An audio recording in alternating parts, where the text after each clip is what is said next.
Hello all welcome to IAC. So ఈ రోజు ఈ వీడియోలో మనం డైలీ కరెంట్ అఫైర్స్ డిస్కస్ చేస్తున్నాం కదా. అయితే కొన్ని డేస్ మనం మధ్యలో మిస్ చేసినవి ఏవైతే ఉన్నాయో అప్పుడు ఇంపార్టెంట్ కరెంట్ అఫైర్స్ అండ్ ఈ రోజుకి సంబంధించిన ఇంపార్టెంట్ కరెంట్ అఫైర్స్ ఈ డేస్ అన్నిటివి కూడా ఇందులోనే మీకు క్లియర్ చేయడం జరుగుతుంది.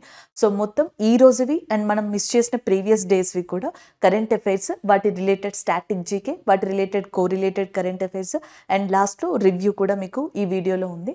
సో ఒకసారి మొత్తం రివైజ్ చేద్దాం. దీనికి సంబంధించినవి ఫస్ట్ కరెంట్ అఫైర్ చూద్దాం. సో ఇక్కడ కరెంట్ అఫైర్ చూడండి, మనకి ఒక రిపోర్ట్కి సంబంధించింది. ఈ రిపోర్ట్ నుంచే మనం చాలా వరకు important correlated current affair, static జీకేని కూడా చూడొచ్చు. So first one, world air quality report, ప్రపంచ కాలుష్య రిపోర్ట్ 2023 అనేది రిలీజ్ అయింది. దీన్ని రిలీజ్ చేసిన సంస్థ ఏది అంటే IQAIR. సో IQAIR అనే సంస్థ దీన్ని రిలీజ్ చేసింది. గతంలో ఎలాంటి క్వశ్చన్స్ అడిగేవాళ్ళంటే జస్ట్ మనకి రిపోర్ట్లో ఏది హైలైట్ ఉంది, ఏది లోగా ఉంది, ఏది ఎక్కువ ఉంది, తక్కువ ఉందని. బట్ మనకి ఈ ట్రెండ్ చేంజ్ అవుతున్నప్పటి నుంచి క్వశ్చన్ పేపర్ సెట్టింగ్ కావచ్చు, ఈ ఫ్రేమింగ్ కావచ్చు, ఇవన్నీ చేంజ్ అవుతున్నప్పటి నుంచి క్వశ్చన్స్ ఎలా అడుగుతున్నారంటే recently world air quality report of 2023 is released and it is released by and which of the following organisation, ఇలాంటి క్వశ్చన్స్ అనమాట. IQAIR ఇది స్విస్కి సంబంధించిన air quality monitoring body. So మనకి ప్రపంచంలో చాలా దేశాల్లో, చాలా పట్టణాల్లో ఎలాంటి కాలుష్యం ఉంది, గాలి ఎలాగ కాలుష్యానికి గురి అవుతుంది అనేది పర్యవేక్షించి ఈ రిపోర్ట్ని ప్రిపేర్ చేస్తారు. In the world most of the cities and countries how they are following, how they are maintaining pollution levels and it is monitored by that Swiss based IQAIR and after that it released a annual report based on that parameters. So దానికి సంబంధించిందండి. And the next one చూడండి, దీంట్లో top 3 countries చూడండి. మొత్తం total 2023లో ఈ Swiss ఏదైతే IQAIR అనేది ఉందో, సో అది మనకి 2023లో 134 కంట్రీస్ని గమనించింది, 134 కంట్రీలు. దాంట్లో మోస్ట్ పొల్యూటెడ్ కంట్రీగా బంగ్లాదేశ్ ఉంది, second one Pakistan, third one India. 3 మన చుట్టుపక్కలే, బంగ్లాదేశ్, దాని తర్వాత next Pakistan, next India top 3 పొజిషన్లో ఉన్నాయన్నమాట. 2022లో ఇండియా యొక్క ర్యాంక్ వచ్చేటప్పటికి 8th కంట్రీ వరల్డ్లోనే. మనకి 2022లో ఏమని చెప్పారంటే మోస్ట్ పొల్యూటెడ్ కంట్రీస్లో, దేశాల్లో ఇండియా అనేది 8th ర్యాంక్లో ఉందని. కానీ 2023 వచ్చేటప్పటికి ఇండియా అనేది 3rd ర్యాంక్లో ఉంది, బంగ్లాదేశ్, పాకిస్తాన్ ఫస్ట్ అండ్ సెకండ్లో ఉన్నాయని చెప్పారు. నెక్స్ట్ కంట్రీస్ అయిపోయిన తర్వాత సిటీస్కి వచ్చారు. ప్రపంచంలో ఉన్న మొత్తం సిటీస్లో బేగుసారాయి అనేది ఏదైతే ఉందో ఇది మనకి నార్త్ ఇండియాలో ఉంది, ఇండియాలో. సో అది మనకి ఫస్ట్ పొజిషన్లో ఉందంట. సెకండ్ పొజిషన్లో గౌహతి ఉంది, థర్డ్ పొజిషన్లో ఢిల్లీ అనేది ఉంది. సిటీస్ విషయానికి వస్తే, మరి క్యాపిటల్స్ విషయానికి వస్తే, రాజధానుల విషయానికి వస్తే the most polluted capital in the world is nothing but Delhi. So మనకి మోస్ట్ పొల్యూటెడ్ క్యాపిటల్, ప్రపంచంలోనే అత్యంత కాలుష్యవంతమైన రాజధానిగా ఉన్నది ఢిల్లీ, సిటీగా ఉన్నది బేగుసారై, దేశంగా ఉన్నది బంగ్లాదేశ్. సో ఎప్పటికప్పుడు మారుతూ ఉంటాయి. ఇక్కడ పదం మారే కొద్ది ఆన్సర్స్ కూడా మారుతూ ఉంటాయి, అవి మనం చూసుకోవాలి. ఇది రిపోర్ట్లో ఇచ్చిన మెయిన్ సినారియో, మెయిన్ పాయింట్స్ ఇవి ఉన్నాయి. ఇవి గుర్తు పెట్టుకున్న తర్వాత నెక్స్ట్ ఇంకా రిపోర్ట్లో ఇంకా డీటెయిలింగ్ ఉంది. అందులో కొన్ని పాయింట్స్ మనకి ఎగ్జామ్ పాయింట్ ఆఫ్ వ్యూలో యూజ్ అవుతాయి.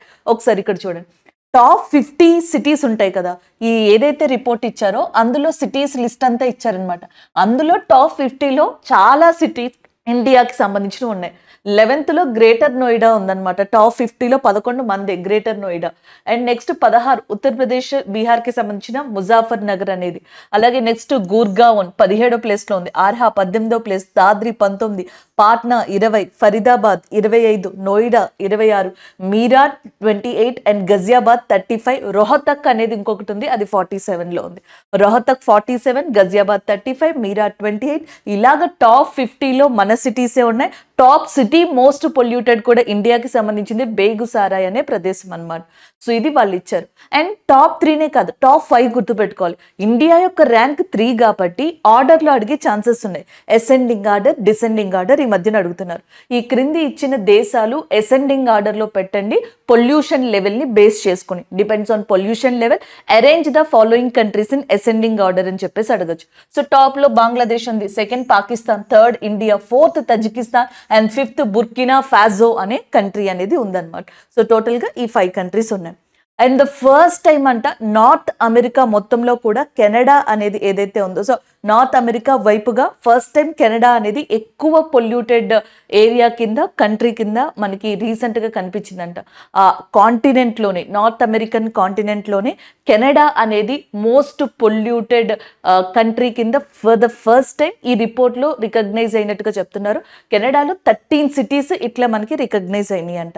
ఇది వాళ్ళు చెప్పిన మెయిన్ సారాంశం అనమాట. ఇది కరెంట్ అఫైర్ రిపోర్ట్ మెయిన్గా చూసాం. ఆ రిపోర్ట్లో ఉన్న ఇంపార్టెంట్ థింగ్స్ కూడా చూసాం. పొల్యూషన్ అని మాట్లాడుతున్నాం కాబట్టి పొల్యూషన్ వల్ల ఎక్కువగా ఎఫెక్ట్ అయ్యేది ఎవరు? ఒకటి ఎయిదర్ యానిమల్స్, జంతువులైనా ఎఫెక్ట్ అవుతాయి, అండ్ రెండోది వచ్చేటప్పటికి హ్యూమన్స్, మనమైనా ఎఫెక్ట్ అవుతాం. ఈ రెండు ముఖ్యంగా భూమి మీద ఎఫెక్ట్ అవుతాయి కదా, on the earth. Either animals or ఏమంటారు హ్యూమన్స్ ఆర్ బోత్, ఈ ఇద్దరు కూడా ఎఫెక్ట్ అవుతారు. వీళ్ళ ఎఫెక్ట్ ఏదైతే అవుతుందో వీళ్ళని పర్యవేక్షించడానికి లేదా పరిరక్షించడానికి కొన్ని చట్టాలు తీసుకొచ్చారు, యాక్ట్స్ తీసుకొచ్చారు అనమాట. సో దాంట్లో ఒకటి రామ్సర్ కన్వెన్షన్.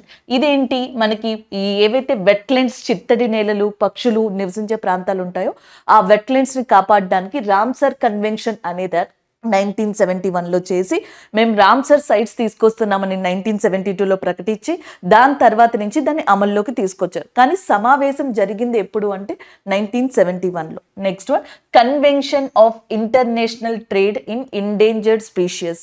ఎండేంజర్డ్ స్పీషియస్ అంటే అంతరించిపోబోతున్న జీవులు అని. ఒకటి, అవి నివాసాన్ని కోల్పోవడం వల్ల, రెండోది వాటి యొక్క జెనెటిక్లో డిఫరెన్స్ రావడం వల్ల వాటి సంఖ్య తగ్గిపోతుంది. ఫర్ ఎగ్జాంపుల్, జనరల్గా టైగర్స్ అనే వాటిని మనం తీసుకున్నాం అనుకోండి, నెక్స్ట్ స్పారోస్, పిచ్చుకల్ని తీసుకున్నాం అనుకోండి, స్పారోస్ ఆల్మోస్ట్ అంతరించిపోయినాయా? సో దీనికి కారణం పొల్యూషన్ అని చెప్పొచ్చు, లేదా జెనెటికల్లీ ప్రాబ్లమ్స్ రావచ్చు, దీనివల్ల జరిగింది. టైగర్స్ ఏంటంటే అవి ఉన్న ప్రాంతాన్ని, నివాస యోగ్యాన్ని కోల్పోవడం కావచ్చు ఇట్లా.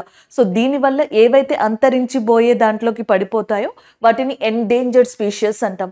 దాదాపుగా 3800కి పైగా, 3800 పైగా స్పీషియస్ని ఈ యాక్ట్ ద్వారా కాపాడుకుంటూ వస్తున్నారు. దీంట్లో మనకి టైగర్ ఉంది, ఏషియన్ ఎలిఫెంట్ అనేది ఉంది, ఇలాంటివి చాలా ఉన్నాయన్నమాట. 1973 ప్రాజెక్ట్ టైగర్ వచ్చిన టైంలోనే ఇది కూడా మనకి రావడం జరిగింది, ఈ చట్టం కూడా. Next one, Bonn convention. మనకి సమ్మర్ అయితే ఆంధ్రప్రదేశ్లోని కొల్లేరు లేక్, ఒడిస్సాలోని చిల్కా లేక్ దగ్గరికి చాలా వరకు డిఫరెంట్ కంట్రీస్ నుంచి పక్షులు వలస వస్తాయి. From the so many countries birds are migrated from that particular place to in India, like Kolleru in Andhra Pradesh, Chilka in Orissa, Harike lake in north India, ఇట్లాంటివి జరుగుతూ ఉంటాయి. అలాంటి వలస వచ్చిన జంతువుల్ని కానీ పక్షుల్ని కానీ కాపాడేందుకు, మైగ్రేట్ యానిమల్స్ అండ్ బర్డ్స్ని కాపాడేందుకు 1979లో తీసుకొచ్చిందే బాండ్ కన్వెన్షన్ గా చెప్పడం జరుగుతుంది అనమాట. దాని తర్వాత 1980 ఆ టైంలో ఫారెస్ట్ యాక్ట్, అటవీ చట్టాన్ని కూడా తీసుకొచ్చారు. వియన్నా కన్వెన్షన్ 1985లో వచ్చింది. అలాగే మాంట్రియల్ ప్రోటోకాల్ 1987లో వచ్చింది. Kyoto protocol 1997. క్యోటో ప్రోటోకాల్ ఏమో గ్రీన్ హౌస్ గ్యాసెస్ వాటిని మనకి తగ్గించడానికి అని చెప్పేసి, హరిత వాయువుల్ని. వియన్నా, మాంట్రియల్ ఈ రెండు కూడా మనకి జనరల్గా ఓజోన్ లేయర్ ఏదైతే ఉంటుందో, ఓజోన్ పొర, వాటిని మనకి కంట్రోల్ చేయడానికి, దాన్ని పొల్యూషన్ నుంచి కాపాడడానికి. సో ఇవన్నీ మనం ఎందుకు చెప్పుకోలేం, ఇలాంటివి చేస్తేనే ఈ లిస్ట్ అనేది తగ్గిపోతుంది. సో అది సబ్జెక్ట్ అవుతుంది మీకు. Environment, disaster management, GK point of view, current affairs రిలేటెడ్లో సింపుల్గా క్వశ్చన్ ఏమని అడుగుతారంటే, which of the following act is related to the migrate birds and species and animals అని అడుగుతారు. వలస పక్షులు మరియు వలస జాతులకి సంబంధించిన వాటిని పరిరక్షించడానికి ఈ క్రింది వాటిలో ఏ చట్టాన్ని తీసుకొచ్చారని ఈ 4 ఆప్షన్స్లో ఈ 4ని పెడతారు. సో అప్పుడు మనం ఆన్సర్ ఏం పెడతాం, బాండ్ కన్వెన్షన్ ఇన్ 1979. సో మనం కరెంట్ అఫైర్స్ చదివితే ఎల్లగానే ఈ క్వశ్చన్ కనిపిస్తుంది. మనం ఏమనుకుంటాం, కరెంట్ అఫైర్స్ రాలేదు అనుకుంటాం. అసలు బాండ్ కన్వెన్షన్ ఎందుకు వచ్చింది? వలస పక్షుల్ని కాపాడడానికి. వలస పక్షులు ఎందుకు వస్తాయి, మైగ్రేట్ బర్డ్స్? గ్లోబల్ వార్మింగ్ ఎక్కువైపోయినప్పుడు ఆ ప్లేస్లో ఎగ్జిస్ట్ కావు. గ్లోబల్ వార్మింగ్ లేదా భూతాపం ఎందుకు ఎక్కువ అవుతుంది? పొల్యూషన్ ఎక్కువ అవడం వల్ల జరుగుతూ ఉంటుంది. సో ఇలా మనం దీన్ని గుర్తుపెట్టుకోవచ్చు అనమాట. అలాగే నెక్స్ట్ COP28 2023 సమావేశం అనేది ఎక్కడ జరిగింది? ఈజిప్ట్లో జరిగింది అనమాట. అలాగే COP29 సమావేశం అనేది ఎక్కడ జరిగింది అంటే అజర్బైజాన్ అనే ఏరియాలో జరిగింది. సో ఈ రెండింటిని చూసుకోండి ఒకసారి, Azerbaijan and as well as Egypt. Egypt capital మీకు ఆల్రెడీ తెలుసు, కైరో. అజర్బైజాన్ యొక్క క్యాపిటల్ బాకు. రైల్వేస్లో కావచ్చు, బ్యాంకింగ్లో కావచ్చు, క్యాపిటల్స్ని అడగడం సర్వసాధారణం. బ్యాంకింగ్లో ఇప్పుడు లెవెల్ ఆఫ్ ట్రెండ్ అనేది కంప్లీట్ చేంజ్ అయింది, లెవెల్ ఆఫ్ డెప్త్ అనేది ఇంక్రీజ్ అయింది. సో వాళ్ళని పక్కన పెడితే రైల్వే వాళ్ళకి కామన్గా ఏదో ఒక దాంట్లో ఒక క్వశ్చన్ మాత్రం క్యాపిటల్స్ మీద అప్పుడప్పుడు పడుతూ ఉంటుంది. అజర్బైజాన్కి సంబంధించిన capital Baku and as well as మనకి ఈజిప్ట్కి సంబంధించిన క్యాపిటల్ కైరోగా ఉందన్నమాట. సో ఇది మనకి ఓవరాల్గా ఈ కరెంట్ అఫైర్కి సంబంధించింది. The most polluted capital in the world is Delhi. The most polluted city in the world is Begusarai. The most polluted country in the world is Bangladesh as per Swiss based IQAIR report అని చెప్పేసి మీరు గుర్తుపెట్టుకోవాలి. ఈ report ఎప్పుడుది? 2023. ఇది ఒకటి. And the next one, ఇందులో బంగ్లాదేశ్ ఉంది, పాకిస్తాన్ ఉంది ఫస్ట్ అండ్ సెకండ్ పొజిషన్లో. బంగ్లాదేశ్ యొక్క క్యాపిటల్ ఢాకాగా గుర్తుపెట్టుకొని, బంగ్లాదేశ్ యొక్క prime minister a female prime minister who is surviving in that from that long tenure of period. చాలా కాలం నుంచి ఆమె అక్కడ ఆ కంట్రీకి ప్రైమ్ మినిస్టర్గా కొనసాగుతున్నారు. ప్రపంచంలో ఇలాగా మహిళల్లో ఎక్కువ కాలం ప్రైమ్ మినిస్టర్గా వర్క్ చేసిన వ్యక్తిగా ప్రజెంట్ ఉన్న మహిళ షేక్ హసీనా ఫ్రమ్ బంగ్లాదేశ్గా చెప్పొచ్చు అనమాట. సో నెక్స్ట్ కరెంట్ అఫైర్ చూడండి. ఎలక్షన్స్ అనేవి మనకి రాబోతున్నాయి. అవి లోక్సభకి సంబంధించినవి కావచ్చు అండ్ మిగతా స్టేట్స్ కొన్నిటికి సంబంధించినవి కావచ్చు. ఈ నేపథ్యంలో ఎలక్షన్ కమిషన్ ఆఫ్ ఇండియా ఒక యాప్ని రిలీజ్ చేసింది. దాని పేరు know your candidate. Know your candidate KYCగా దీన్ని ఇప్పుడే రిలీజ్ చేయడం జరిగింది, రీసెంట్గా రిలీజ్ చేయడం జరిగింది. దీంట్లో ఏంటంటే మనకి ఒక పర్టిక్యులర్ క్యాండిడేట్ ఎవరైతే ఎలక్షన్స్లో నుంచిన అభ్యర్థి ఉన్నారో ఆ అభ్యర్థికి సంబంధించిన రికార్డ్ అంతా దాంట్లో ఉంటుంది. ఏదైనా క్రిమినల్ రికార్డ్ ఉందా, ఏమైనా కేసెస్ ఉన్నాయా వాళ్ళపైన, గతంలో వాళ్ళకున్న ట్రాక్ రికార్డ్ ఏంటి, ఇవన్నీ దాంట్లో ఉంటాయి. సో దీనివల్ల ఏంటి అంటే ట్రాన్స్పరెన్సీ అనేది ఎలక్షన్స్లో కనిపిస్తుంది అనేది ఒక భావన. అందుకని election commission of India know your candidate అనే దాన్ని రీసెంట్గా రిలీజ్ చేసినట్టుగా మీరు గుర్తుపెట్టుకుంటే చాలు. ఇప్పుడు ఎలక్షన్ కమిషన్ అనేది మల్టీ మెంబర్ బాడీ అని మనం గతంలో కూడా డిస్కస్ చేసుకున్నాం. చీఫ్ ఎలక్షన్ కమిషనర్, ఇద్దరు ఎలక్షన్ కమిషనర్స్ ఉంటారు. ఎలక్షన్ కమిషన్లో ఒక చీఫ్ ఎలక్షన్ కమిషనర్ అంటే భారత ప్రధాన ఎన్నికల అధికారి, ఇద్దరు ఎన్నికల అధికారులు ఉంటారు. సో మనకి ప్రెసెంట్ CEC చీఫ్ ఎలక్షన్ కమిషనర్గా రాజీవ్ కుమార్ గారు ఉన్నారు. ఫస్ట్ చీఫ్ ఎలక్షన్ కమిషనర్ ఎవరు? సుకుమార్ సేన్ గారు కదా. సో ప్రెసెంట్ ఉన్నది రాజీవ్ కుమార్ గారు అనమాట. నెక్స్ట్ వన్, న్యూగా అపాయింట్ అయింది ఎవరు అంటే సుఖ్బీర్ గారు అండ్ జ్ఞానేష్ గారు. వీళ్ళిద్దరూ కూడా కొత్తగా అపాయింట్ అయిన పర్సన్స్గా చెప్పొచ్చు. సో ఈయన జ్ఞానేష్ గారు ఉన్నారు కదా, ఈయనకి సంబంధించి ఇంకొక క్వశ్చన్ కూడా గుర్తుపెట్టుకుందాం. క్వశ్చన్స్ ఎలా అడుగుతున్నారంటే మనకి ఎలా ఎవరైనా అపాయింట్ అయినా ఏదైనా ఒక బాడీ గవర్నమెంట్కి సంబంధించిన కాన్స్టిట్యూషనల్ బాడీ కానీ స్టాట్యూటరీ బాడీ కానీ రాజ్యాంగపరమైనవి చట్టపరమైనవి వచ్చినప్పుడు ఒకప్పుడైతే డైరెక్ట్గా జాతీయ ఎన్నికల కమిషన్ లేకపోతే ఒకప్పుడు డైరెక్ట్గా జాతీయ SC/ST కమిషన్స్ ఇలా క్వశ్చన్స్ అడిగేవాళ్ళు. అలా కాకుండా ఇప్పుడు అవి న్యూస్లో ఉన్నాయి అనుకోండి, ఆ న్యూస్కి రిలేటెడ్గా క్వశ్చన్స్ అడుగుతున్నారు. ఇప్పుడు మనం ఎలక్షన్ కమిషనర్ ఆఫ్ ఇండియా ఎవరు? రాజీవ్ కుమార్ గారుగా చదువుకుంటాం. సుఖ్బీర్ గారు, జ్ఞానేశ్వర్ గారు కొత్తగా అపాయింట్ అయ్యారు. ప్రెసిడెంట్ ఆఫ్ ఇండియా భారత రాష్ట్రపతి ద్రౌపది ముర్ము గారు వీళ్ళని అపాయింట్ చేశారు. వీళ్ళని సజెస్ట్ చేసింది ఒక కమిటీ. దాంట్లో ప్రైమ్ మినిస్టర్ ఉంటారు, opposition leader of that Lok Sabha ఉంటారు. ఇవన్నీ మనం డిస్కస్ చేసాం కదా. అయితే ఒక్కొక్కసారి ఎలా అడుగుతారంటే జ్ఞానేష్ గారు ఉన్నారు చూసారా, ఈయన కేరళ క్యాడెట్కి సంబంధించిన వ్యక్తి. అయితే ఆర్టికల్ 370 మనకి 5th ఆగస్టు 2019 మనకి అబ్రోగేషన్ చేశారంటే కంప్లీట్గా ఆపేశారు కదా ఆర్టికల్ 370 అనేదాన్ని. ఆర్టికల్ 370 గురించి మీకు ఆల్రెడీ తెలుసు. Special status of Jammu Kashmir, Jammu కాశ్మీర్కి సంబంధించిన ఒక స్పెషల్ స్టాటస్ని వ్యక్తపరిచేదే ఆర్టికల్ 370. దాన్ని ఎప్పుడు ఆపేశారు అంటే 5th ఆగస్టు 2019. అది మనకి మూవ్ చేసినప్పుడు మినిస్ట్రీ ఆఫ్ హోమ్ అఫైర్స్లో మంత్రిత్వ శాఖ ఏదైతే ఉందో దాంట్లో one of the main lead తీసుకుంది అప్పట్లో ఎవరు అంటే జ్ఞానేష్ గారు అనమాట. సో కాబట్టి ఈయనకంటూ కొంచెం ట్రాక్ రికార్డ్స్ ఉన్నాయి. అయితే ఈయన అలా అడిగే ఛాన్స్ లేదు. ఈయనకి ఇండైరెక్ట్గా లింక్ అయి ఉన్నది ఏది? ఆర్టికల్ 370. మనం ఎలక్షన్ కమిషన్ గురించి చదువుకుని వెళ్తాం. అయితే క్వశ్చన్ సింపుల్గా ఏమని పడుతుంది అంటే రీసెంట్లీ జ్ఞానేష్ గారు is appointed as a election commissioner in India and which of the following is related to that this person అని చెప్పేసి అడుగుతారు. ఈ క్రింది వాటిలో ఏది ఈయనకి రిలేటెడ్గా ఉంది? అయోధ్య రామ్ మందిర్ కేసు అని చెప్పేసి ఒకటి ఏమన్నా ఇవ్వచ్చు, ఆర్టికల్ 370 అని చెప్పేసి ఒకటి ఇవ్వచ్చు, అండ్ నెక్స్ట్ వచ్చేటప్పటికి బోర్డర్ ఇష్యూస్ అని చెప్పేసి ఇంకొకటి ఇవ్వచ్చు. ఇలాగా లేకపోతే మనకి సిటిజన్షిప్ అమెండ్మెంట్ యాక్ట్ అని ఇలా ఇవ్వచ్చు. సో ఈయనకి కొంతవరకు వర్క్ రిలేటెడ్గా ఉన్నది ఆర్టికల్ 370 ఇలాంటి క్వశ్చన్స్ మనం ఎక్స్పెక్ట్ చేయొచ్చు. అలాగే ఎలక్షన్స్ టైం కాబట్టి ఈ ఎలక్షన్ కమిషన్ ఇండియాలో డిఫరెంట్ చోట్ల అంటే డిఫరెంట్ ఏరియాస్లో క్యాంపెయినింగ్స్ని నిర్వహిస్తుంది. మిషన్ 414 ఇది కరెంట్ అఫైర్ అండి. ఇది నేను విడిగా చెప్తే మళ్ళీ ఇంకొక కరెంట్ అఫైరే అవుతుంది. మిషన్ 414 అనేది రీసెంట్గా హిమాచల్ ప్రదేశ్లో స్టార్ట్ చేశారు. హిమాచల్ ప్రదేశ్లో ఎలక్షన్స్ ఏవైతే ఉన్నాయో వాటికి అవేర్నెస్ ఇచ్చేందుకు, అవగాహన ఇచ్చేందుకు మిషన్ 414ని స్టార్ట్ చేశారు. నో యువర్ క్యాండిడేట్ అనేది ఇండియా మొత్తానికి రిలీజ్ చేసిన యాప్. మిషన్ 414 ఏదైతే ఉందో అది హిమాచల్ ప్రదేశ్ కోసం రిలీజ్ చేసిన యాప్గా చెప్పొచ్చు. అలాగే నెక్స్ట్ వన్ చూడండి, elections the biggest festival and pride of nations.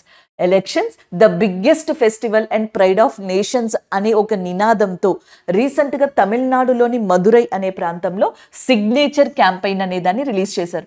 Machine 414 ఏమో హిమాచల్ ప్రదేశ్లో, సిగ్నేచర్ క్యాంపెయిన్ అనేది మనకి మదురై లేదా తమిళనాడులో రిలీజ్ చేశారు.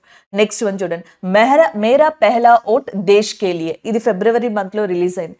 మేరా పెహలా ఓట్ దేశ్ కే లియే, my first vote for the country అనే ఒక క్యాంపెయిన్ని రిలీజ్ చేసింది గవర్నమెంటే. కానీ గవర్నమెంట్ కింద ఏ మినిస్ట్రీ రిలీజ్ చేసింది అంటే ఎడ్యుకేషన్ మినిస్ట్రీ అండ్ ఇన్ఫర్మేషన్. చూడండి, తమిళనాడులోని మదురైలో ఉన్న సిగ్నేచర్ క్యాంపెయిన్ కావచ్చు, హిమాచల్ ప్రదేశ్లో మిషన్ 414 కావచ్చు, నో యువర్ క్యాండిడేట్ అనేది కావచ్చు, ఇవన్నీ ఎలక్షన్ కమిషన్ కింద జరిగిన ఇంప్లిమెంటేషన్స్. కానీ ఏదైతే మనకి ఇక్కడ my first vote for the country అని ఉంది చూసారా, సో ఇది వచ్చేటప్పటికి మనకి ఎవరైతే ఎడ్యుకేషన్ మినిస్ట్రీ అండ్ ఇన్ఫర్మేషన్ ఉందో సో వాళ్ళు రిలీజ్ చేసిందనమాట, వాళ్ళు నిర్వహించిన క్యాంపెయిన్గా చెప్పొచ్చు. ఎడ్యుకేషన్ మినిస్టర్గా ప్రజెంట్ మనకి ఉన్నది ఎవరు అంటే ధర్మేంద్ర ప్రధాన్ గారు ఎవరైతే ఉన్నారో, సో ధర్మేంద్ర ప్రధాన్ గారు మనకి ఎడ్యుకేషన్ మినిస్టర్గా ఉండడం జరిగింది, విద్యాశాఖ మంత్రిగా. సో ఇది ఒకటి. Next one, my vote my duty అనేది ఒక షార్ట్ ఫిల్మ్ అనమాట. ఎలక్షన్ కమిషనే దీనికి మెయిన్గా స్పాన్సర్గా ఉండి తీస్తుంది. సో ఈ మై ఓట్ మై డ్యూటీ అనేది Raj Kumar Hirani, I'm so sorry sponsor అని యూజ్ చేయకూడదు, మెయిన్గా కొలాబ్ అయ్యి దీంతో మనకి కొలాబ్ అయ్యి మై ఓట్ మై డ్యూటీ అనే షార్ట్ ఫిలింని తీస్తున్నారు. రాజ్ కుమార్ హిరానీ దీనికి డైరెక్టర్ అనమాట, మై ఓట్ మై డ్యూటీ అనేది. నెక్స్ట్ వన్, ఇంకొన్ని యాప్స్ చూడండి, ఇక్కడతో అయిపోయింది. ఎలక్షన్ కమిషన్కి సంబంధించి లేదా ఎలక్షన్స్కి సంబంధించిన ఇవన్నీ క్యాంపెయిన్స్ అనమాట. Mission 414, know your candidate, signature campaign, అలాగే నెక్స్ట్ వచ్చేటప్పటికి మనకి my first vote for the country, my vote my duty, ఇవన్నీ ఎలక్షన్స్కి సంబంధించినవి. ఇంకొన్ని యాప్స్ 2023-24లో చాలా రిలీజ్ అయ్యాయి. ఫర్ ఎగ్జాంపుల్ అపూర్తి అనే ఒక పోర్టల్ ఉంది. అపూర్తి అనే పోర్టల్ రైల్వేస్కి సంబంధించి రీసెంట్గా న్యూస్లో ఉంది. ఈ పాఠశాల ఎడ్యుకేషన్ మినిస్ట్రీకి సంబంధించి న్యూస్లో. అబ్జర్వేషన్ యాప్, ఇది గతంలో election commission of India release చేసింది. అబ్జర్వేషన్ యాప్ అనేది దానికి సంబంధించింది. ఈ దత్తి యాప్ ల్యాండ్స్కి సంబంధించింది. అలాగే Jaldoot ministry of rural development release చేసింది. జల్దూత్, ఈ దత్తి, అబ్జర్వేషన్, ఈ పాఠశాల, అపూర్తి, సో ఇవన్నీ apps with related to their మినిస్ట్రీస్గా గుర్తుపెట్టుకోవచ్చు. అలాగే ఓటర్స్ డే, ఓటర్ల దినోత్సవం అనేది ఎవ్రీ ఇయర్ ఎప్పుడు సెలబ్రేట్ చేసుకుంటారు అంటే జాన్ 25న సెలబ్రేట్ చేసుకోవడం జరుగుతుంది. జాన్ 23 నుంచి 26 వరకు ఆ 3 రోజులు చాలా ఇంపార్టెంట్ అనమాట. 4 రోజులు. జాన్ 23 వచ్చేటప్పటికి పరాక్రమ దివాస్ అని చెప్పేసి అంటారు. జనవరి 23ని పరాక్రమ దివాస్గా గుర్తుపెట్టుకోవాలి. నెక్స్ట్ వన్, జాన్ 24 వచ్చేటప్పటికి జాతీయ బాలికల దినోత్సవం, నేషనల్ గర్ల్ చైల్డ్ డే అనేది ఎప్పుడు మనకి సెలబ్రేట్ చేస్తారంటే జాన్ 24న సెలబ్రేట్ చేయడం జరుగుతుంది. Jan 25 voters day and Jan 26 republic day. Republic day సందర్భంగా చీఫ్ గెస్ట్ గా వచ్చింది ఏ కంట్రీకి సంబంధించిన ప్రెసిడెంట్? ఫ్రాన్స్ కి సంబంధించిన ప్రెసిడెంట్. ఫ్రాన్స్ యొక్క క్యాపిటల్ ఏది అంటే ప్యారిస్ గా చెప్తాం.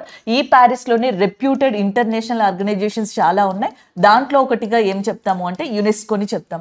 యునెస్కోకి సంబంధించి మీకు చాలా క్వశ్చన్స్ అడుగుతారు. లైక్ యునెస్కో యొక్క ఎబ్రివేషన్ అడుగుతారు, యునెస్కో యొక్క హెడ్ క్వార్టర్స్ ప్యారిస్ లో ఉందని అడుగుతారు. యునెస్కోకి సంబంధించి ప్రపంచ వారసత్వ ప్రదేశాలు, వరల్డ్ హెరిటేజ్ సైట్స్ ఇండియాలో ఎన్ని ఉన్నాయంటే టోటల్ గా 42 ఉన్నాయి, 42. సో ఇట్లాంటి క్వశ్చన్స్ ని మనం జనరల్ గా చూడొచ్చు. ఫ్రాన్స్ యొక్క prime minister Gabriel Attal and France యొక్క ప్రెసిడెంట్ ఇమాన్యుయల్ మ్యాక్రాన్ గా గుర్తుపెట్టుకోండి. So this is all about this current affair. Next one చూద్దాం. సో నెక్స్ట్ కరెంట్ అఫైర్ యుద్ధ విన్యాసానికి సంబంధించింది, ఎక్సర్సైజ్ కి సంబంధించింది. మీరు ఇక్కడ చూడొచ్చు, ఎక్సర్సైజ్ టైగర్ ట్రింఫ్ 2024కి సంబంధించింది. ఇది రీసెంట్గా మనకి ఏ కంట్రీల మధ్యలో జరిగింది? India, USA. భారత్ మరియు యుఎస్ఏకి మధ్యలో టైగర్ ట్రింఫు అనే ఒక యుద్ధ విన్యాసాన్ని నిర్వహించారు. సో ఇది హ్యాడర్ అనే ఒక ఏమంటారు మోటోతో నిర్వహించారు. ఇక్కడ హ్యాడ్ అంటే అర్థం ఏంటి అంటే humanitarian assistance and disaster relief. ఏదైనా ప్రకృతి వైపరీత్యాలు వచ్చినప్పుడు వెంటనే మానవతా సహాయం అందించడానికి ప్రిపేర్డ్గా ఉండాలి అంటే humanitarian assistance and disaster relief అనే ఒక కాన్సెప్ట్ తోటి ఇండియా అండ్ యుఎస్ఏ టైగర్ ట్రింఫు అనే యుద్ధ విన్యాసాన్ని ఎక్కడ నిర్వహించింది? ఇండియాలోనే. సో ఇండియాలోని విశాఖపట్నం, ఆంధ్రప్రదేశ్లో ఉన్న విశాఖపట్నంలో మనకి కండక్ట్ చేయడం జరిగింది. దీంట్లో ఇండియాకి సంబంధించి ఐఎన్ఎస్ జలశ్వ అనేది కూడా పార్టిసిపేట్ చేసింది. ఐఎన్ఎస్ జలశ్వ ఇండియాకి సంబంధించి ఈ యుద్ధ విన్యాసంలో పార్టిసిపేట్ చేయడం జరిగింది. ఎస్పెషల్లీ ఇది నేవీ వాళ్ళు కండక్ట్ చేసిన యుద్ధ విన్యాసంగా చెప్పొచ్చు, 2 కంట్రీలకి సంబంధించి. ఇదే విశాఖపట్నంలో 2024లో ఇంకొక యుద్ధ విన్యాసం కూడా జరిగింది. దాన్ని మిలాన్ గా చెప్పొచ్చు. భారతదేశం యొక్క అతిపెద్ద నావిక యుద్ధ విన్యాసం, ఇండియాస్ లార్జెస్ట్ నేవల్ ఎక్సర్సైజ్ గా మిలాన్ అనే దాన్ని చెప్తాం. ఈ సంవత్సరం 2024లో జరిగింది ఏ ఎడిషన్ అంటే 12th ఎడిషన్ గా గుర్తుపెట్టుకోవచ్చు. సో ఇది కూడా సేమ్ మనకి విశాఖపట్నంలోనే జరిగింది.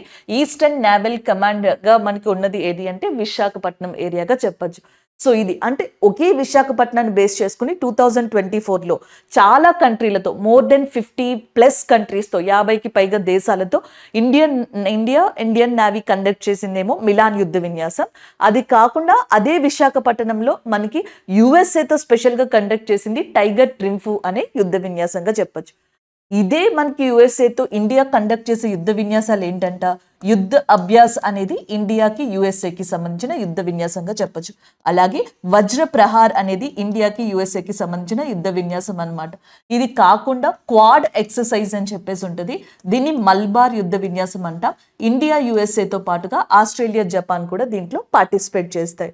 ఇండియా యుఎస్ఏతో పాటు ఇంకొక 2 కంట్రీలు ఈ మల్బార్ నేవీ ఎక్సర్సైజ్ లో పార్టిసిపేట్ చేస్తాయి, ఆస్ట్రేలియా అండ్ జపాన్ గా చెప్తాం. ఇదే జపాన్తో రీసెంట్ గా ఇండియా కండక్ట్ చేసిన యుద్ధ విన్యాసం 5th ఎడిషన్ ఏది అంటే ధర్మ గార్డియన్ అనే యుద్ధ విన్యాసం. ఇండియన్ ఆర్మీకి అండ్ జపాన్ ఆర్మీకి మధ్యలో జరిగింది ధర్మ గార్డియన్ అనే యుద్ధ విన్యాసంగా చెప్తాం. యుద్ధ అభ్యాసం వజ్ర ప్రహార్, క్వాడ్, దాంతో పాటుగా తర్కాష్ అని చెప్పేసి ఇంకొక యుద్ధ విన్యాసం ఉంది. తర్కాష్ కూడా ఇండియా యుఎస్ఏకి సంబంధించింది. కోప్ అనే యుద్ధ విన్యాసం ఒకటి. సో ఇలాంటివన్నీ కూడా చెప్పొచ్చు అనమాట వీటికి సంబంధించినవి. This is all about this exercise. అయితే మనకి ఇండియన్ నేవీ అనేది న్యూస్లో ఉంది కాబట్టి దానికి సంబంధించి ఇంకొన్ని ఇంప్లిమెంటేషన్స్ చూద్దాం.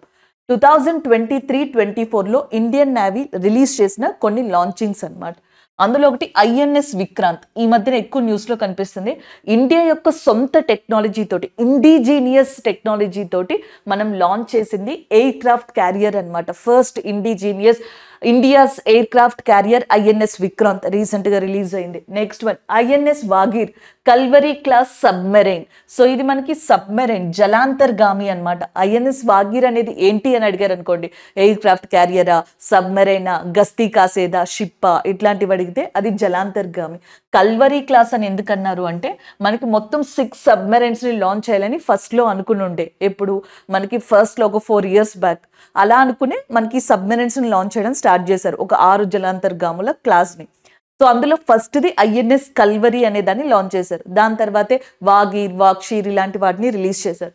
అందుకే కల్వరీ క్లాస్ సబ్మెరైన్ గా ఐఎన్ఎస్ వాగీర్ అనేదని చెప్పొచ్చు. ఫస్ట్ లాంచ్ చేసిన ఐఎన్ఎస్ కల్వరీ ఉంది కదా, కల్వరీ అంటే షార్క్, సొరచేప అని అర్థం అంట కేరళ భాషలో, మలయాళంలో. సో దానికి సంబంధించిందిగా చెప్తున్నారు. నెక్స్ట్ వన్ ఐఎన్ఎస్ మర్ముగోవన్, ప్రాజెక్ట్ 15B భాగంగా దీన్ని మనకి లాంచ్ చేయడం జరిగింది. ఐఎన్ఎస్ సంధ్యక్ అనే దాన్ని గస్తీ కాయడానికి యూస్ చేసే అతిపెద్ద లార్జ్ షిప్గా ఇండియన్ నేవీలో ఫస్ట్ టైం లాంచ్ చేశారు సంధ్యక్ అనే దాన్ని. సందాయక్, మర్ముగోవా, వాగీర్ అండ్ విక్రాంత్ అనేవి రీసెంట్గా ఇండియన్ నేవీకి సంబంధించి లాంచ్ చేసినవి. ఇండియన్ నేవీ డే అనేది ఎప్పుడు సెలబ్రేట్ చేసుకుంటారంటే December 4th Indian navy day అనేది సెలబ్రేట్ చేసుకుంటారు. ఇది దేనికి సంబంధించింది మనకి? ఇది టైగర్ ట్రింఫు అనేది డిజాస్టర్ రిలీఫ్, హ్యుమానిటేరియన్, మానవతా సహాయం అని చెప్పేసి అన్నాం కదా. మరి మానవత దినోత్సవం అనేది, మానవ హక్కుల దినోత్సవం అనేది ఎప్పుడంటే December 10th. Human rights day ఏమో December 10th, Indian navy day ఏమో December 4th. ఈ ఎక్సర్సైజ్ కింద ఈ 2 డేస్ని కూడా మనం గుర్తుపెట్టుకోవచ్చు. అలాగే రీసెంట్గా ఇండియన్ నేవీ కండక్ట్ చేసిన యుద్ధ విన్యాసాల్లో ఒకటి sea power. India and Indonesia కలిసి కండక్ట్ చేసిన యుద్ధ విన్యాసంగా సీ పవర్ అనే దాన్ని చెప్పొచ్చు అనమాట. And the next one Ayutthaya, Ayutthaya ఒకటి, ఫ్రెండ్షిప్ ఒకటి. ఈ 2 ఎక్సర్సైజెస్ ఇండియా థాయిలాండ్తో కలిసి నిర్వహించింది. నెక్స్ట్ దోస్తీ. ఫ్రెండ్షిప్ ఎక్సర్సైజులు 2 ఉంటాయి. దోస్తీ 16 అనేది ఒకటి అండ్ దోస్తీ ఎక్సర్సైజ్ ఒకటి. ఫ్రెండ్షిప్ ఎక్సర్సైజ్ అనేది థాయిలాండ్తో, దోస్తీ 16 అనేది మాల్దీవ్స్ శ్రీలంకతో ఇండియా కండక్ట్ చేసిన యుద్ధ విన్యాసంగా చెప్పొచ్చు. రీసెంట్గా యూనియన్ బడ్జెట్లో మనకి వేరే కంట్రీస్కి కూడా కొంతవరకు అమౌంట్ని అసిస్టెన్సీ సహాయం కోసం అని చెప్పేసి రిలీజ్ చేస్తారు డిఫరెంట్ ప్రాజెక్ట్స్ కోసం అని. అత్యధికంగా ఇండియా ఈసారి బడ్జెట్లో ఎవరి కోసం ఎక్కువగా లాంచ్ చేసింది మనీని అంటే భూటాన్ కంట్రీకి ఎక్కువగా లాంచ్ చేసింది అనమాట. చాలా తక్కువగా మనకి ఏదైతే సహాయం అందించిందో, తక్కువగా ఏదైతే రిలీజ్ చేసిందో మనీని బడ్జెట్కి సంబంధించి, దాంట్లో one of the countries Maldives and Sri Lanka కూడా ఉన్నాయి. మాల్దీవ్స్కి గతంలో చాలా ఎక్కువ ఇచ్చింది, ఇప్పుడు ఆల్మోస్ట్ తగ్గించేసింది అని కూడా చెప్తున్నారు. అండ్ అది ఒకటి మనం జనరల్గా చూసుకోవచ్చు అనమాట, అసిస్టెన్సీ సహాయాన్ని. So this is all about this exercise అండి, యుద్ధ విన్యాసానికి సంబంధించింది. సో నెక్స్ట్ వన్ చూడండి, the 3rd edition of north east games అనేవి రీసెంట్ గా స్టార్ట్ అయ్యాయి 2024లో. First edition of north east games అనేవి ఎక్కడ స్టార్ట్ అయ్యాయి అంటే 2018లో స్టార్ట్ అయినాయి. ఇప్పుడు 2024లో 3rd ఎడిషన్ జరుగుతుంది అనమాట. ఎక్కడ జరుగుతుంది అంటే నాగాలాండ్ స్టేట్లో జరుగుతుంది. నాగాలాండ్ స్టేట్లోని చీఫ్ మినిస్టర్ ఎవరైతే ఉన్నారో నెయ్ఫియో రియో, సో నెయ్ఫియో రియో గారి చేతుల మీదుగా ఇది ప్రారంభమైంది. 18th నుంచి 23rd మార్చ్లో జరుగుతుంది. 23rd మార్చ్ అయిపోయిన తర్వాత నెక్స్ట్ అసలు ఎవరు విన్ అయ్యారు ఏంటి అనేది మనకి జనరల్గా తెలుస్తుంది అనమాట. సో ఇది నార్త్ ఈస్ట్ ఇండియా అండ్ నాగాలాండ్కి సంబంధించి రీసెంట్గా స్టార్ట్ అయిన ఈ ఎక్సర్సైజ్గా చెప్పొచ్చు. దీంట్లో నార్త్ ఈస్ట్ ఇండియన్ స్టేట్స్ అయిన Arunachal Pradesh, Assam, Meghalaya, Mizoram, Nagaland, Sikkim and as well as Tripura, ఇవి స్టేట్స్ అన్ని కూడా దీంట్లో పార్టిసిపేట్ చేయబోతున్నాయి. నాగాలాండ్లో ఇంపార్టెంట్ ఫెస్టివల్గా మనకి హార్నబిల్ ఫెస్టివల్ అనేదాన్ని చెప్తాం. హార్నబిల్ పండుగ అంటేనే నాగాలాండ్ గుర్తొస్తుంది మనకి, అలా గుర్తుపెట్టుకోవాలి. రీసెంట్గా ఇండియాలో జరిగిన గేమ్స్లో ఖేలో ఇండియా గేమ్స్ అనేవి, యూత్ గేమ్స్ అనేవి తమిళనాడులోని మదురై కావచ్చు, లేకపోతే నెక్స్ట్ తిరుచి లాంటి ప్రదేశాల్లో, చెన్నై లాంటి ప్రదేశాల్లో జరిగాయి. ఖేలో ఇండియా యూనివర్సిటీ గేమ్స్ అస్సాంలోని గౌహతిలో జరిగాయి. Khelo India winter games Ladakh and Jammu కాశ్మీర్లో జరిగాయి. ఒలింపిక్ గేమ్స్ వచ్చేటప్పటికి 2024 ప్యారిస్లో జరుగుతున్నాయి. అలాగే ఖేలో ఇండియా వింటర్ గేమ్స్లో ఆర్మీ టీం ఏదైతే ఉందో అది టాప్ రావడం జరిగింది. Army team Khelo India winter గేమ్స్లో రీసెంట్గా టాప్ వచ్చింది అనమాట. సో దీనికి వచ్చేటప్పటికి మనకి తమిళనాడులో ఏదైతే ఖేలో ఇండియా యూత్ గేమ్స్ జరిగిందో, సో మనకి వీరాంగన ఎవరైతే ఉన్నారో రాణి వేలు నచ్చార్, సో ఆమెది మాస్కెట్ సింబల్ గా పెట్టారు. స్నో లెపర్డ్, మంచు చిరుతపులి, షేన్ ఈ షేన్, సో దాన్ని ఇక్కడ సింబల్ మాస్కెట్ గా పెట్టారనమాట. అష్టలక్ష్మి అనేదాన్ని ఖేలో ఇండియా యూనివర్సిటీ గేమ్స్ కి మాస్కెట్ సింబల్ గా పెట్టడం జరిగింది. సో ఇవి రీసెంట్ గా అప్డేట్స్ గా చెప్పొచ్చు అనమాట. కానీ మనం ఇక్కడ చెప్పుకునేది నార్త్ ఇండియా గేమ్స్ ఏవైతే ఉన్నాయో, నార్త్ ఈస్ట్ ఇండియా గేమ్స్, ఈశాన్య రాష్ట్ర క్రీడలు 3rd ఎడిషన్ రీసెంట్ గా నాగాలాండ్ లో స్టార్ట్ అయ్యాయి. అంతేకాకుండా కొన్ని అప్డేట్స్ చూడండి. సో రంజీ ట్రోఫీని రీసెంట్ గా గెలుచుకున్నది ముంబై టీం, రన్నర్ గా ఉన్నది విదర్భ టీం. అలాగే రీసెంట్ గా మనకి ఏదైతే విమెన్ ప్రీమియర్ లీగ్ 2024 కండక్ట్ చేశారో ఆర్సీబీ అనేది మనకి ఈ రీసెంట్ విన్నర్ గా ఉండడం జరిగింది ఆర్సీబీ టీమ్. సాత్విక్ సాయిరాజ్, చిరాగ్ శెట్టి వీళ్ళిద్దరికీ కూడా ఏదైతే మనకి ధ్యాన్ చంద్ ఖేల్ రత్న అవార్డు ఉంటుందో రీసెంట్ గా ఆ అవార్డుని కూడా అనౌన్స్ చేయడం జరిగింది. ఇవి కొన్ని అప్డేట్స్, జనరల్ గా అది చదివినప్పుడు ఇవి కూడా రివైజ్ చేసుకుంటే మనకి యూజ్ అవుతాయి స్పోర్ట్స్ కి సంబంధించి. సో నెక్స్ట్ వన్ చూడండి, international day of happiness. So international day of happiness అనేది మనకి ఏ రోజున జరుపుకుంటారంటే 20th మార్చ్. యునైటెడ్ నేషన్, ఐక్యరాజ్య సమితి దీన్ని 2013లో లాంచ్ చేసింది అనమాట. సో దీని యొక్క థీమ్ వచ్చేటప్పటికి reconnecting for happiness, building resilient కమ్యూనిటీస్గా ఉంది.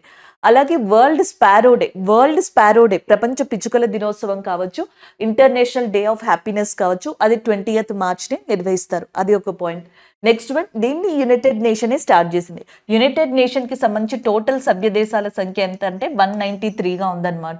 సో ఇది ఒకటి. దీంట్లో 6 ఆర్గాన్స్ ఉంటాయి. ఆ 6 ఆర్గాన్స్లో ఒకటి వచ్చేటప్పటికి మనకి ఇంటర్నేషనల్ కోర్ట్ ఆఫ్ జస్టిస్ లాంటివి కూడా ఉన్నాయి, అంతర్జాతీయ న్యాయస్థానం. ఈ అంతర్జాతీయ న్యాయస్థానము, ఇంటర్నేషనల్ క్రిమినల్ కోర్టు, ఈ రెండింటి యొక్క హెడ్ క్వార్టర్స్ కూడా నెదర్లాండ్స్లోని ది హెగ్ అనే ప్రదేశంలో ఉంది. ఆంటోనియో గ్యూటెరస్ అనే పర్సన్ ఐక్యరాజ్య సమితి యొక్క సెక్రటరీ జనరల్గా ఉన్నారనమాట. సో ఇవన్నీ మనం చూసుకుంటూ ఉండాలి. థీమ్ చూసుకున్నారు కదా, reconnecting for happiness, building resilient communities. రీసెంట్గా మనకి పోలాండ్లో షూటింగ్కి సంబంధించి గ్రాండ్ ప్రిక్స్ అనేది జరిగిందనమాట. సో దాన్ని పోలిష్ గ్రాండ్ ప్రిక్స్ అనొచ్చు, లేదా పోలాండ్ గ్రాండ్ ప్రిక్స్ అని చెప్పొచ్చు. సో దాంట్లో షూటింగ్ విభాగంలో ఇండియాకి టోటల్గా 6 మెడల్స్ వచ్చాయి. ఈ 6 మెడల్స్‌లో 2 వచ్చేటప్పటికి మనకి గోల్డ్ మెడల్స్ రావడం జరిగింది. ఆ 2 బంగారు పతకాల్ని తీసుకొచ్చింది Akhil Sheoran and as well as Anish Banwal. Anish బన్వాల్‌కి, అఖిల్ షియోరన్‌కి ఇద్దరికీ కూడా గోల్డ్ మెడల్స్ అనేవి రావడం జరిగింది. పోలాండ్ క్యాపిటల్ వచ్చేటప్పటికి వార్సాగా ఉంది. అదే ఇక్కడ అప్డేట్ అన్నమాట. సో నెక్స్ట్ వన్ టెక్నాలజీకి సంబంధించిన ఒక అప్డేట్ అన్నమాట. సో మనకి గూగుల్ డీప్ మైండ్ అనే సంస్థ ఏం చేసింది అంటే, గూగుల్ డీప్ మైండ్ ఏం చేసింది అంటే సిమా అనే ఒక ఆర్టిఫిషియల్ ఇంటెలిజెన్సీ గేమింగ్ ఏజెంట్ని తీసుకొచ్చింది. అంటే ఈ ఆర్టిఫిషియల్ ఇంటెలిజెన్సీ సహాయంతో మనకి ఇది ఎలా అసెస్ చేస్తుంది అంటే వీడియో గేమ్స్కి సంబంధించి ఇంకా ఎక్కువగా మనకి డెప్త్గా కనెక్ట్ అయ్యేలాగా దీన్ని మనకి అసిస్టెన్సీ ఇచ్చేలాగా తీసుకొచ్చింది అనమాట. అదే ఇక్కడ కరెంట్ అఫైర్. సో సిమా అనేది రీసెంట్గా న్యూస్లో ఉంది. ఇది దేనికి సంబంధించింది అంటే artificial intelligence gaming agent. So దీన్ని డెవలప్ చేసింది గూగుల్ డీప్ మైండ్గా చెప్పొచ్చు. అదే ఇక్కడ అప్డేట్. లాస్ట్ టైం కూడా మనం కరెంట్ అఫైర్స్ చెప్పుకున్నాం. ఇది సంతగిరి విద్యా భవన్ ఏదైతే ఉందో కేరళలో ఉంది. ఫుల్ ఆర్టిఫిషియల్ ఇంటెలిజెన్సీతో నడిచే మనకి స్కూల్ అనమాట. కృత్రిమ మేధా సదస్సుతో నడిచే స్కూల్ ఇది సంతగిరి విద్యా భవన్. ఐరిస్ అని చెప్పేసి first teacher, artificial intelligence teacher ఈమె కేరళలో అనమాట. దానికి సంబంధించింది ఫస్ట్ న్యూస్ రీడర్ ఏఐకి సంబంధించి లిసాగా చెప్పొచ్చు అనమాట. ఇవి కాకుండా లాస్ట్ టైం కరెంట్ అఫైర్స్ చెప్పినప్పుడు ఇంకొన్ని ఏఐ డెవలప్డ్ సిస్టమ్స్ని నేను చెప్పాను. ఒకసారి అవి రివైజ్ చేసుకుని జస్ట్ ఇది ఒక్కటి యాడ్ చేసుకుంటే మీరు సరిపోతుంది. సో నెక్స్ట్ కరెంట్ అఫైర్ మీరు ఇక్కడ చూడొచ్చు. టూరిజం క్యాపిటల్ గా రీసెంట్ గా నేపాల్ పోఖారా అనే ఒక ఏరియాని రికగ్నైజ్ చేసింది అనమాట పర్యాటన రాజధాని కింద. పోఖ్రాన్ అనేది రాజస్థాన్ కి సంబంధించిన ఇండియా, పోఖారా అనేది మనకి నేపాల్కి సంబంధించింది. దాన్ని టూరిజం క్యాపిటల్గా డెవలప్ చేసుకుంటుంది. నేపాల్ అంటేనే మనకి హిమాలయాస్ అనమాట. హిమాలయాస్ని నేపాల్లో ఏమని చెప్పేసి పిలుస్తారు, మహాభారత్ రేంజ్ అంటాం. ఈవెన్ హిమాలయాస్లో హైయెస్ట్ మౌంటైన్ పీక్ అయిన శిఖరమైన ఎవరెస్ట్ అనేది కూడా నేపాల్లోనే లొకేట్ అయ్యింది. అక్కడ సాగర్ మాత అని కూడా దాన్ని పిలుస్తారంట. దాంతో పాటుగా అన్నపూర్ణ కావచ్చు, మొక్కలు, మనస్లు, ఇలాంటివన్నీ కూడా మనకి నేపాల్లో ఇంపార్టెంట్ పీక్స్. అంత మంచి బ్యూటిఫుల్ లొకేషన్స్ కావచ్చు, నేచర్ ఉన్న ఇంపార్టెంట్ ప్లేస్గా నేపాల్ ఉంది. దీన్ని ఇంకా ఎక్కువ డెవలప్ చేసేందుకు టూరిజం క్యాపిటల్ పేరు మీదుగా పోఖారా అనే ఏరియాని రీసెంట్గా నేపాల్ గవర్నమెంట్ డిక్లేర్ చేసింది. నేపాల్ యొక్క క్యాపిటల్ కాఠ్మాండు. నేపాల్ యొక్క ప్రెసిడెంట్గా మనకి అంటే దేశ అధ్యక్షుడిగా రామచంద్ర గారు ఉన్నారు. అండ్ ప్రైమ్ మినిస్టర్గా పుష్పకమల్ దాహల్ ఉన్నారు. అండ్ ద నెక్స్ట్ వన్ చూడండి, నేపాల్తో బోర్డర్స్ ఉన్నవి ఏవి, Uttarakhand, Uttar Pradesh and west Bengal, Sikkim. West Bengal, Sikkim, Uttarakhand, Uttar Pradesh మెయిన్గా మనకి నేపాల్తో బోర్డర్ ఉన్నాయి. ఇవి ఇంపార్టెంట్గా గుర్తుపెట్టుకోవాలి. ఈవెన్ బీహార్ కూడా ఉంది, బట్ నేను ఇక్కడ మెన్షన్ చేయలేదన్నమాట. సిక్కిం యొక్క ప్రైమ్ మినిస్టర్గా ప్రేమ్ సింగ్ తమాంగ్ ఉన్నారు. వెస్ట్ బెంగాల్కి మమతా బెనర్జీ, ఉత్తరప్రదేశ్కి యోగి ఆదిత్యనాథ్, ఉత్తరాఖండ్కి పుష్కర్ సింగ్ ధామీ ఉన్నారు. ఉత్తరాఖండ్, ఉత్తరప్రదేశ్, బీహార్, వెస్ట్ బెంగాల్, సిక్కిం ఈ స్టేట్స్ అన్నీ కూడా మనకి నేపాల్ తోటి బోర్డర్ని షేర్ చేసుకుంటే, నేను ఇది మెన్షన్ చేయలేదు, ఒకసారి ఇక్కడ ఇది మీరు కూడా చూసుకోండి. And the next one, world tourism organisation, ప్రపంచ పర్యాటక ఆర్గనైజేషన్ అనేది మాడ్రిడ్స్లో లొకేట్ అయి ఉందన్నమాట. సో అది ఒకటి. ఇంకోటి ఇంపార్టెంట్గా మీరు ఇక్కడ చూసుకోవచ్చు, ఇండియాకి నేపాల్కి ఉన్న ఒకే ఒక్క యుద్ధ విన్యాసంగా మనం దేన్ని చెప్పొచ్చు అంటే సూర్యకిరణ్ అనేది అని చెప్పొచ్చు. నేపాల్కి భూటాన్కి ఏవైతే ఇండియాకి సంబంధించి బోర్డర్స్ ఉన్నాయో అక్కడ పొలిటికల్ డ్రామా కానీ, పొలిటికల్ ప్రాబ్లమ్స్ కానీ, జియోగ్రఫికల్ ప్రాబ్లమ్స్ కానీ అంతగా లేవు compare to that Pakistan and China kind of countries అనమాట. అందుకే నేపాల్, భూటాన్ దగ్గర ఉన్న ఇండియన్ బోర్డర్స్ని ఓపెన్ బోర్డర్స్ అని కూడా పిలుస్తూ ఉంటారు. సో అక్కడ ట్రేడ్కి సంబంధించి, ట్రాన్స్పోర్టేషన్కి సంబంధించి అంత ఎక్కువ రెస్ట్రిక్షన్స్ అనేవి జనరల్ గా కనిపించవు అనమాట. So this is all about this current affair. So recent గా జమ్మూ కాశ్మీర్లోని శ్రీనగర్ లో ఫార్ములా 4 కార్ రేసింగ్ అనేది జరిగిందనమాట. ఫార్ములా 4 యాక్చువల్గా మనకి కార్ రేసింగ్ మీకు ఆల్రెడీ తెలుసు కదా. దీంట్లో ఫార్ములా 1, ఫార్ములా 2, ఫార్ములా 3, ఫార్ములా 4 ఇలా ఉంటాయి. ఫార్ములా 1 వచ్చేటప్పటికి చాలా హై స్పీడ్తో దాన్ని కండక్ట్ చేస్తారంట. Formula 3 and formula 4 car racings ఏవైతే ఉంటాయో అవి లో స్పీడ్తో కండక్ట్ చేస్తారంట. అది డిఫరెన్స్. ఫార్ములా 4 కార్ రేసింగ్ అనేది రీసెంట్గా ఇండియాలో for the first time Jammu కాశ్మీర్లోని శ్రీనగర్లో జరిగింది. అది కూడా ఎక్కడ, ధాల్ లేక్ దగ్గర. జమ్మూ కాశ్మీర్లో 2 ఇంపార్టెంట్ ఫ్రెష్ వాటర్ లేక్స్ ఉన్నాయి, మంచినీటి సరస్సులు. ఒకటి ఉల్లార్ లేక్ అని చెప్పేసి అంటాం, ఇంకొకటి ధాల్ లేక్. ఉల్లార్ లేక్ ఇండియాలోనే లార్జెస్ట్ ఫ్రెష్ వాటర్ లేక్ అనమాట. అతిపెద్ద మంచినీటి సరస్సుగా చెప్పడం జరుగుతుంది ఉల్లార్ లేక్ని. ధాల్ లేక్ కూడా ఫ్రెష్ వాటర్ లేకే. అయితే ధాల్ లేక్ మీద మనకి ఫ్లోటింగ్ ఏటీఎం అనేది ఎస్బీఐ ఏర్పాటు చేసింది. అండ్ దాంతో పాటుగా నెక్స్ట్ ఇక్కడ ఎవ్రీ ఇయర్ బోట్ ఫెస్టివల్ జరుగుతుంది, దాన్ని షికారా ఫెస్టివల్ అంటారు. సో సో ఆ దాల్ లేక్ దగ్గర, ఆ సరస్సు దగ్గర రోడ్లో 1.7 కిలోమీటర్స్ డిస్టెన్స్లో లలిత్ ఘాట్ అనే ఏరియా దగ్గర నుంచి నెహ్రూ పార్క్ వరకు కూడా Formula 4 కార్ రేసింగ్ అనే దాన్ని నిర్వహించారనమాట. And the next one, Jammu Kashmir యొక్క లెఫ్టినెంట్ గవర్నర్గా ఎవరున్నారు? మనోజ్ సిన్హా గారు ఎవరైతే ఉన్నారో ఆయన జమ్మూ కాశ్మీర్ యొక్క లెఫ్టినెంట్ గవర్నర్గా ఉన్నారు. అది చాలా ఇంపార్టెంట్. అండ్ నెక్స్ట్ ఇంకొన్ని important points current affairs correlated చూద్దాం. జమ్మూ కాశ్మీర్లో బారాముల్లా స్టేడియం అని చెప్పేసి ఉంది. దాన్ని ఎలా పేరు మార్చారు? బిపిన్ రావత్ స్టేడియంగా పేరు మార్చారు అనమాట. బిపిన్ రావత్ గారు మనకి ఇండియాలో first CDS officer. Present CDS ఆఫీసర్గా ఎవరున్నారు? అనిల్ చౌహాన్ గారు ఇస్ అ ప్రజెంట్ సిడిఎస్ ఆఫీసర్గా చెప్పొచ్చు. బిపిన్ రావత్ గారు హెలికాప్టర్ క్రాష్లో చనిపోవడం జరిగింది. సో ఆయన ఎక్కడైతే చనిపోయారో, అదే ఎక్కడైతే క్రాష్ జరిగిందో అది తమిళనాడు దగ్గరున్న ప్రాంతం అనమాట. అక్కడ కన్ననూరు అని చెప్పేసి ఒక ప్రాంతం ఉంది. అక్కడే ఒక మెమోరియల్ని కూడా ఏర్పాటు చేశారు వీళ్ళకి సంబంధించి, వీళ్ళతో పాటు ఎవరైతే చనిపోయారో వాళ్ళకి సంబంధించి. అండ్ ద నెక్స్ట్ వన్ చూడండి, జమ్మూ కాశ్మీర్లో కతువా అనే ఏరియా రీసెంట్గా న్యూస్లో ఉంది. ఈ కరెంట్ అఫైర్ మనం కవర్ చేసాం. ఏమని? ఇండియాలో ఫస్ట్ జమ్మూ కాశ్మీర్లోనే ఫర్ ద ఫస్ట్ టైం న్యాచురోపతికి సంబంధించి ఒక ఇన్స్టిట్యూట్ అనేది ఏర్పాటు చేయబోతున్నారు జమ్మూ కాశ్మీర్లో. అది కతువా అనే ఏరియాలో. ఛత్రపతి శివాజీ గారు ఫాదర్ ఆఫ్ ఇండియన్ నేవీగా కన్సిడర్ చేస్తాం మనం. భారతదేశ నావికా పితామహుడిగా ఛత్రపతి శివాజీ గారిని అనుకుంటాం. ఆయన యొక్క విగ్రహాన్ని మనకి రీసెంట్గా జమ్మూ కాశ్మీర్లో కుప్వారా అనే ప్రాంతంలో జమ్మూ కాశ్మీర్ లెఫ్టినెంట్ గవర్నర్ మనోజ్ సిన్హా గారు, మహారాష్ట్ర యొక్క చీఫ్ మినిస్టర్ ఏక్నాథ్ షిండే గారు ప్రారంభించారు. And next one recent update, USBRL అంటే యు మీన్స్ ఉదంపూర్, ఎస్ అంటే శ్రీనగర్, బి అంటే బారాముల్లా. సో ఉదంపూర్ నుంచి శ్రీనగర్, శ్రీనగర్ నుంచి బారాముల్లా రైల్వే ట్రాన్స్పోర్ట్ లింక్ అనే దాన్ని ఏర్పాటు చేశారు. జమ్మూ కాశ్మీర్లో అతిపెద్ద రైల్వే ట్రాన్స్పోర్టేషన్ లింక్ ఇదేనంట. Udhampur to Srinagar, Srinagar to Baramulla USBRL. దీన్ని ప్రైమ్ మినిస్టర్ నరేంద్ర మోదీ గారే ప్రారంభించారు. ఇన్ఫ్యాక్ట్ అసలు నార్మల్గా ఒకప్పుడు మనకి ఇండియాలో అతి పొడవైన లాంగెస్ట్ రైల్వే టన్నెల్గా పెరిపంజల్ టన్నెల్ అంటారు. దాన్ని మనకి ఏమంటారు, జవహర్లాల్ నెహ్రూ టన్నెల్ అని కూడా పిలుస్తారు. అది రైల్వే సొరంగం, అతి పొడవైన రైల్వే సొరంగం. అతిపెద్ద రైల్వే ట్రాన్స్పోర్టేషన్ లింక్ ఏది అంటే ఉదంపూర్ టు శ్రీనగర్, శ్రీనగర్ టు బారాముల్లా. దీన్ని రీసెంట్గా మనకి ప్రైమ్ మినిస్టర్ నరేంద్ర మోదీ గారు ప్రారంభించడం జరిగింది. ఇది జమ్మూ కాశ్మీర్కి సంబంధించిన ఇంపార్టెంట్ ఇన్ఫర్మేషన్. అయితే Formula 4 కార్ రేసింగ్ రీసెంట్గా ఎక్కడ జరిగింది అంటే శ్రీనగర్లో. So this is all about this current affair. So next current affair చూడండి, షెఫాలి షరణ్ గారు రీసెంట్గా సెంట్రల్ స్పోక్స్ పర్సన్గా అపాయింట్ అయ్యారు. సో గవర్నమెంట్ ఏదైనా ఇనిషియేషన్ చేసింది, ఏదైనా ఒక నోటిఫికేషన్ ఇచ్చింది, లేదైనా ఒక స్టేట్మెంట్ పాస్ చేసింది, అది అఫీషియల్గా కరెక్టా కాదా అనేది గవర్నమెంట్ తరపు నుంచి వచ్చేది. గవర్నమెంట్ తరపున ఒక అఫీషియల్ స్టేట్మెంట్ అనేది జనరల్గా వచ్చేది మనకి స్పోక్స్ పర్సన్ తరపు నుంచి, వీళ్ళ యొక్క నోడల్ ఏజెన్సీ తరపు నుంచి. రీసెంట్గా మనకి దానికి షెఫాలి షరణ్ గారు చైర్పర్సన్గా అపాయింట్ అయ్యారు. అంతకు ముందర మనీష్ దేశాయ్ గారు ఉండేవాళ్ళు. ఆయన పొజిషన్లో సెంట్రల్ స్పోక్స్ పర్సన్గా షెఫాలి శర్మ గారు బాధ్యతలు వహించడం జరిగింది. దానికి సంబంధించింది షెఫాలి షరణ్ గారు. సో నెక్స్ట్ వన్ ఒక సమిట్ కి సంబంధించింది. స్టార్టప్ మహాకుంభ్ అనేది రీసెంట్ గా ఢిల్లీలోని భారత్ మండపంలో కండక్ట్ చేశారనమాట. 18th మార్చ్ నుంచి 20th మార్చ్లో జరుగుతుంది ఈ మధ్యలో. సో జనరల్ గా మనకి ఎవరైతే క్యాపిటలిస్ట్ కావచ్చు, ఇన్వెస్టర్స్ కావచ్చు, అండ్ మిగతా వాళ్ళు ఎవరైతే ఎంటర్ప్రెన్యూర్స్ ఉన్నారో స్టార్టప్స్కి సంబంధించి వీళ్ళందరినీ ఒక చోటకి తీసుకొస్తుంది. Artificial intelligence, education, weather, so ఇట్లాంటి అన్ని సిస్టమ్స్లో కూడా స్టార్టప్స్ని ఎవరైతే స్టార్ట్ చేశారో, లేకపోతే ఎంటర్ప్రెన్యూర్స్ ఎవరైతే ఉన్నారో, క్యాపిటలిస్ట్ ఎవరైతే ఉన్నారో వీళ్ళందరికీ కలిపి డిఫరెంట్ థీమ్స్ తోటి భారత్ మండపంలో 18th నుంచి 20th మార్చ్ మధ్యలో స్టార్టప్ మహాకుంభ్ అనే సమావేశాన్ని నిర్వహిస్తారనమాట. ఇది దానికి సంబంధించింది. అండ్ అంతకు ముందర అంటే కొన్ని నెలలకి ముందర స్టార్టప్ ఎకోసిస్టమ్ రిపోర్ట్ 2023 అనేది రిలీజ్ అయింది.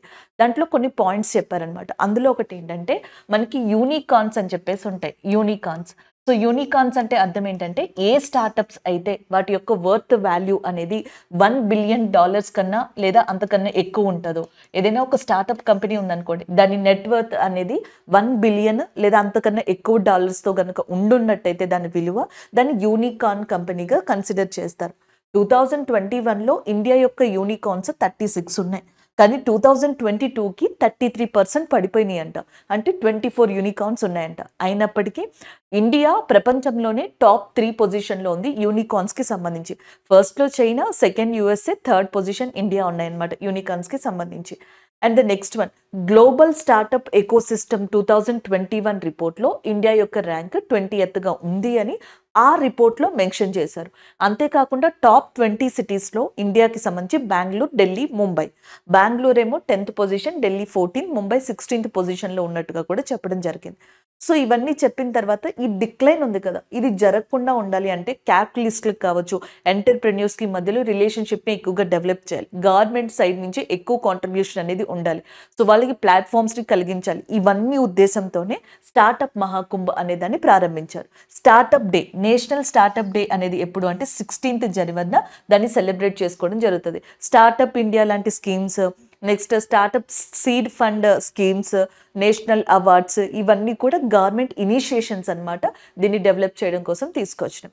This is all about startup Mahakumbh. Election commission of India రీసెంట్గా మనకి ఎవరైతే నేషనల్ డిజేబుల్డ్ పర్సన్ ఐకన్ అని చెప్పేసి ఉంటుందో దానికి శీతల్ దేవి గారిని ఎంచుకోవడం జరిగింది. సో శీతల్ దేవి గారు recently appointed or recently selected as a national disabled person icon. So మనకి జాతీయ దివ్యాంగులు ఎవరైతే ఉంటారో వాళ్ళకి సంబంధించి ఒక ఐకాన్గా ఎలక్షన్ కమిషన్ సెలెక్ట్ చేసుకున్న పర్సన్ శీతల్ దేవి గారికి చెప్పొచ్చు. శీతల్ దేవి గారు ఒక para archer and first time in the world, ప్రపంచంలోనే మనకి విలువిద్యలో ఈ 2 లిమ్స్ ఉంటాయి కదండి, ఈ 2 మోచేతులు లేకుండా విలువిద్యని చేసిన ఫస్ట్ అమ్మాయి అండ్ ఫస్ట్ పర్సన్ కూడా మనకి ఎవరు అంటే శీతల్ దేవి గారుగా చెప్పొచ్చు, పారా ఆర్చర్. ఈమె 2024లో రీసెంట్గా అర్జున అవార్డ్కి కూడా సెలెక్ట్ అయ్యి అందుకున్నారు, రీసెంట్గా అవార్డ్ని అందుకున్నారు. సో అది ఒకటి ఇంపార్టెంట్ పాయింట్గా ఇక్కడ మనం చూసుకోవచ్చు అనమాట. నెక్స్ట్ వన్, త్రిపుర టూరిజంకి కానీ బంధన్ బ్యాంక్కి కానీ మనకి అంబాసిడర్గా ఉన్నది సౌరవ్ గంగోలీ గారు. ఎస్బీఐకి బ్రాండ్ అంబాసిడర్గా ఉన్నది మహేంద్ర సింగ్ ధోని గారు. పెప్సికోకి సంబంధించి రణ్వీర్ సింగ్ గారు. పెప్సికోకి బోట్కి కూడా బ్రాండ్ అంబాసిడర్ రణ్వీర్ సింగ్ గారే. ర్యాడో కార్, లగ్జరియస్ కార్గా చెప్తాం కదా, one of the costliest car, దానికి సంబంధించి బ్రాండ్ అంబాసిడర్గా కత్రీనా కైఫ్ గారు ఉన్నారు. సో దానికి సంబంధించిన అప్డేట్ ఇది. శీతల్ దేవి గారు recently appointed as a national disabled person ఐకాన్గా చెప్పొచ్చు. నెక్స్ట్ కరెంట్ అఫైర్ చూడండి. సరస్వతి సమ్మాన్ అవార్డ్ ఆఫ్ 2023ని రీసెంట్గా అనౌన్స్ చేశారు. అది ఎవరికి ఇచ్చారు? ప్రభా వర్మ గారు. ఫోటోది డిఫరెంట్ అండి, ఇక్కడ పర్సన్ వేరు. ప్రభా వర్మ గారికి రీసెంట్గా 2023కి గాను సరస్వతి సమ్మాన్ అవార్డు ఇచ్చారు. ఈయన మలయాళం రచయిత, Malayalam writer and he wrote Raudra Sathwikam అనే దానికి గాను ఈ అవార్డు అనేది ఆయనకి లభించింది. ఒరిజినల్గా ఈ సరస్వతి సమ్మాన్ అవార్డు ఉంది కదా, దీనిని 1991లో ఎస్టాబ్లిష్ చేశారు. కేకే బిర్లా ఫౌండేషన్ ఏదైతే ఉందో, సో కేకే బిర్లా ఫౌండేషన్ ఈ అవార్డుని 1991 నుంచి ఇస్తుంది. సో దీంట్లో కండిషన్ ఏంటి అంటే, ఫస్ట్ వన్, కాన్స్టిట్యూషన్లో రాజ్యాంగంలో 8th షెడ్యూల్లో ఉన్న 22 అఫీషియల్ లాంగ్వేజెస్, 22 అధికార భాషలు ఉంటాయి కదా, ఇందులో ఎవరైతే మనకి వర్క్ చేశారో ఆ కవులకి, ఆ రచయితలు ఎవరైతే ఉంటారో వాళ్ళకి సరస్వతి సమ్మాన్ అవార్డు లభిస్తుంది. ఓన్లీ అఫీషియల్ లాంగ్వేజెస్ ఆఫ్ ఇండియాకి సంబంధించి. నెక్స్ట్ వన్, ఈ అవార్డు ప్రకటించే టైంకి వాళ్ళు బుక్ 10 years లోపు, అంటే ఈ బుక్ని వాళ్ళు రాసి 10 years అనమాట. 10 yearsకి మించి అయింది అనుకోండి, సో ఆ బుక్కి ఇవ్వరు. జనరల్గా 10 సంవత్సరాల లోపు, ఈరోజు 2024లో బుక్ రాశారనుకోండి ఒక పర్సన్, సో 2034 లోపు వాళ్ళకి ఎప్పుడైనా అవార్డు రావచ్చు అనమాట. 10 years వ్యాలిడిటీలో చూస్తారు దాన్ని. అండ్ ద నెక్స్ట్ వన్, ఎవరైతే అవార్డు అందుకున్నారో వాళ్ళకి 15 lakhs 15 లక్షల క్యాష్ ప్రైజ్ అనేది కూడా నగదు బహుమతి అనేది కూడా ఇస్తారు. ఫస్ట్ టైం ఈ అవార్డుని అందుకున్నది హరివంశ రాయ్ బచ్చన్. హరివంశ్ రాయ్ బచ్చన్ గారికి ఫస్ట్ అవార్డు 1991లో వచ్చింది. 2024లో ప్రభా వర్మ గారికి వచ్చింది అనమాట. 2023కి సంబంధించి 22లో ఇచ్చారనమాట. ఇది 2023ది కదా, 2023ది ఇప్పుడు ఇచ్చారు. ఎవరికి? ప్రభా వర్మ గారికి. 2022దేమో లాస్ట్ ఇయర్ ఇచ్చారు. అది ఎవరికి ఇచ్చారు అంటే ఈమె శివశంకరి గారికి ఇవ్వడం జరిగిందనమాట. And the next one, Jnanpith award, 58th Jnanpith award ఇద్దరికి ఇచ్చారు. సాంస్క్రిట్కి సంబంధించేమో రామభద్రాచార్య గారు, ఉర్దూకి సంబంధించి గుల్జార్ గారికి, వీళ్ళిద్దరికి ఇవ్వడం జరిగింది. ఇది 57th ఏమో కోంకణి రచయితకి ఇచ్చారు జ్ఞానపీఠ అవార్డు, దామోదర్ మొయిజు గారు. సో ఇట్లా జ్ఞానపీఠ అవార్డు ఒకసారి చూసుకోవచ్చు. సరస్వతి సమ్మాన్ అవార్డు అనే దాన్ని కూడా మనం గుర్తుపెట్టుకోవచ్చు అనమాట. This is all about this update. Next one చూద్దాం. So next current affair update చూడొచ్చు. ఇక్కడ మీరు రష్యాకి 5వసారి ప్రెసిడెంట్గా ఎన్నికయ్యారు వ్లాదిమిర్ పుతిన్. 87% ఓటింగ్ రేటు తోటి తిరిగి ఆయన 5th టైం మనకి ప్రెసిడెంట్గా ఎంపిక అవ్వడం జరిగింది. దానికి సంబంధించి Vladimir Putin has become president of Russia for the 5th టైంగా చెప్తున్నారు, 5వసారి. సో దానికి సంబంధించింది అనమాట. ఫస్ట్ టైం ఆయన ప్రెసిడెంట్ అయింది ఎప్పుడు అంటే 2000 ఇయర్లో. సో సాధారణంగా ఇండియాలో ప్రెసిడెన్షియల్ కాలం ఎంత? మన భారత రాష్ట్రపతి యొక్క పదవీ కాలం 5 సంవత్సరాలు, 5 ఇయర్స్ ఇండియాలో అయితే. అదే రష్యాకైతే 6 ఇయర్స్ అనమాట. సో 4 టైమ్స్ కంప్లీట్ అయిపోయింది 2024కి. ఇప్పుడు 5th టైం ఎలక్షన్స్ జరిగాయి. ఆయనే తిరిగి ఎంపిక అవ్వడం జరిగిందనమాట. లైక్ మనకి ఇండియాలో ఎలా అయితే ఉంటాయో వాళ్ళకి కూడా కొన్ని రూల్స్ అండ్ రెగ్యులేషన్స్ ఉంటాయి. ఇండియాలో సంబంధించి రాష్ట్రపతి అవ్వాలంటే సిటిజన్ ఆఫ్ ఇండియా అయి ఉండాలి. 35 ఇయర్స్ మనకి అంతకన్నా ఎక్కువ అయి ఉండాలి. 35 ఇయర్స్ నుంచి స్టార్టింగ్ ఏజ్ అనేది ఉంటుంది. ఇవన్నీ ఎలా అయితే ఉంటాయో ఇక్కడ కూడా అంతే. రష్యన్ ప్రెసిడెంట్ ఎలక్షన్స్లో పోటీ చేయాలి అంటే రష్యన్ సిటిజన్ అయి ఉండాలి. ఏజ్ 35 ఇయర్స్ లేదా గ్రేటర్ దెన్ 35 ఇయర్స్ అయి ఉండాలి. ఇవన్నీ కూడా సేమ్ ఉంటాయి. కాకపోతే టెన్యూర్ వచ్చేటప్పటికి మంది 5 ఇయర్స్ పదవీ కాలం, వీళ్ళది 6 ఇయర్స్ అనమాట. అది ఇక్కడ మనకి main thing. Prime minister of రష్యాగా ఉన్నది మనకి మిఖాయిల్ మిషూస్టిన్ అనే పర్సన్. మిఖాయిల్ మిషూస్టిన్ ఎవరైతే ఉన్నారో రష్యా యొక్క ప్రైమ్ మినిస్టర్గా ఉన్నారు. President Vladimir Putin. మన పార్లమెంట్ ఏదైతే ఉందో, మన ఓల్డ్ పార్లమెంట్ని సంసద్ భవన్ అని పిలిచేవాళ్ళం. ఇప్పుడు న్యూ పార్లమెంట్ ఏదైతే ఉందో ద పార్లమెంట్ హౌస్ ఆఫ్ ఇండియాగా పిలుస్తున్నాం కదా. అలాగే రష్యా యొక్క పార్లమెంట్ని డ్యూమా అని చెప్పేసి పిలుస్తారంట. రష్యా యొక్క క్యాపిటల్ మాస్కో కింద ఉందన్నమాట. Next one. సో మనకి రష్యాకి సంబంధించి ఆర్మీ ఉంటుంది కదా, దానికి సుప్రీం కమాండర్ ఎవరు అంటే ప్రెసిడెంట్ ఆఫ్ రష్యా గాని చెప్పడం జరుగుతుంది. అలాగే రష్యాకి సంబంధించి ఒక ప్రైవేట్ ఆర్మీ కూడా ఉందన్నమాట. సో దాని పేరు వాగ్నర్ గ్రూప్గా చెప్పడం జరుగుతుంది. ఉక్రెయిన్ మీద దాడి జరిగినప్పుడు ఇది ఎక్కువగా వార్తల్లో ఉంది. వాగ్నర్ గ్రూప్ ఫౌండర్గా ఫ్రిగోజిన్ అనే పర్సన్ చెప్తారు. రీసెంట్గా ఆయన చనిపోయారు కూడా ఫ్రిగోజిన్. సో ఇవన్నీ ఇంపార్టెంట్ కరెంట్ అఫైర్స్ అండి. అలాగే బ్రిక్స్ 2024 సమావేశం ఈసారి ఎక్కడ జరగబోతుందంటే రష్యా. యాక్చువల్గా మనకి ఇండియాలో జరిగింది, దాని తర్వాత చైనాలో జరిగింది, లాస్ట్ ఇయర్ సౌత్ ఆఫ్రికాలో జరిగింది. నెక్స్ట్ మనకి బ్రెజిల్లోనే జరగాలి.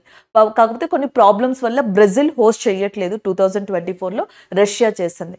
బ్రెజిల్ వచ్చేటప్పటికి మనకి 2024 యొక్క G20 సమావేశం ఏదైతే ఉందో సో దాన్ని బ్రెజిల్ మనకి కండక్ట్ చేస్తుంది. G20లో కొత్తగా యాడ్ అయిన మెంబర్ ఏది అంటే ఆఫ్రికన్ యూనియన్ అనేది కొత్తగా సభ్యత్వం తీసుకుందనమాట. Brazil, Russia, India, China, south ఆఫ్రికాగా చెప్తాం. Next one. ఈ బ్రిక్స్కి ఒక బ్యాంక్ ఉంది, దాని పేరు న్యూ డెవలప్మెంట్ బ్యాంక్. గతంలో నేను చెప్పేది బిఫోర్ 2024, 2024కి ముందర ఈ న్యూ డెవలప్మెంట్ బ్యాంక్లో బ్రిక్స్ సభ్య దేశాలే కాకుండా బ్రిక్స్లో లేని కంట్రీస్ కూడా న్యూ డెవలప్మెంట్ బ్యాంక్లో మెంబర్స్గా ఉన్నాయి. New development bank the members are and the countries who are related to BRICS, the countries who is not related to BRICS before 2024 అనమాట. లైక్ మనకి బంగ్లాదేశ్, ఉరుగ్వే, యుఏఈ, ఈజిప్ట్ ఇవేవి 2024కి ముందర బ్రిక్స్లో సభ్య దేశాలు కాదు. అయినప్పటికీ న్యూ డెవలప్మెంట్ బ్యాంక్లో మెంబర్స్గా ఉన్నారు. ఈ new development bank head quarters చైనాలో ఉంది. ఇది బ్రిక్స్ యొక్క బ్యాంక్గా చెప్తారనమాట. అయితే 2024 వచ్చేటప్పటికి ఏమైంది? ఒకటి వచ్చేటప్పటికి ఇథియోపియా అనే కంట్రీ. సో ఇథియోపియాతో పాటుగా నెక్స్ట్ ఈజిప్ట్ అనే కంట్రీ, దీంతో పాటుగా నెక్స్ట్ ఇరాన్ అనమాట, యుఏఈ, సౌదీ అరేబియా. సో ఈ 5 కంట్రీలు కూడా బ్రిక్స్లో సభ్యదేశం తీసుకున్నాయి. అంటే అంతకు ముందర యుఏఈకి, ఈజిప్ట్కి కూడా మనకి దీంట్లో మెంబర్షిప్ లేదు, ఇప్పుడు తీసుకున్నాయి అనమాట. ఇంకా ఇథియోపియా, ఈజిప్ట్, ఇరాన్, యుఏఈ కూడా సభ్య దేశాలుగా వచ్చాయి. యుఏఈ, ఈజిప్ట్ సభ్య దేశాలుగా లేనప్పుడు న్యూ డెవలప్మెంట్ బ్యాంక్లో జాయిన్ అయ్యాయి. తర్వాత బ్రిక్స్లో సభ్యత్వాన్ని పొందాయి అనమాట. అది డిఫరెన్స్.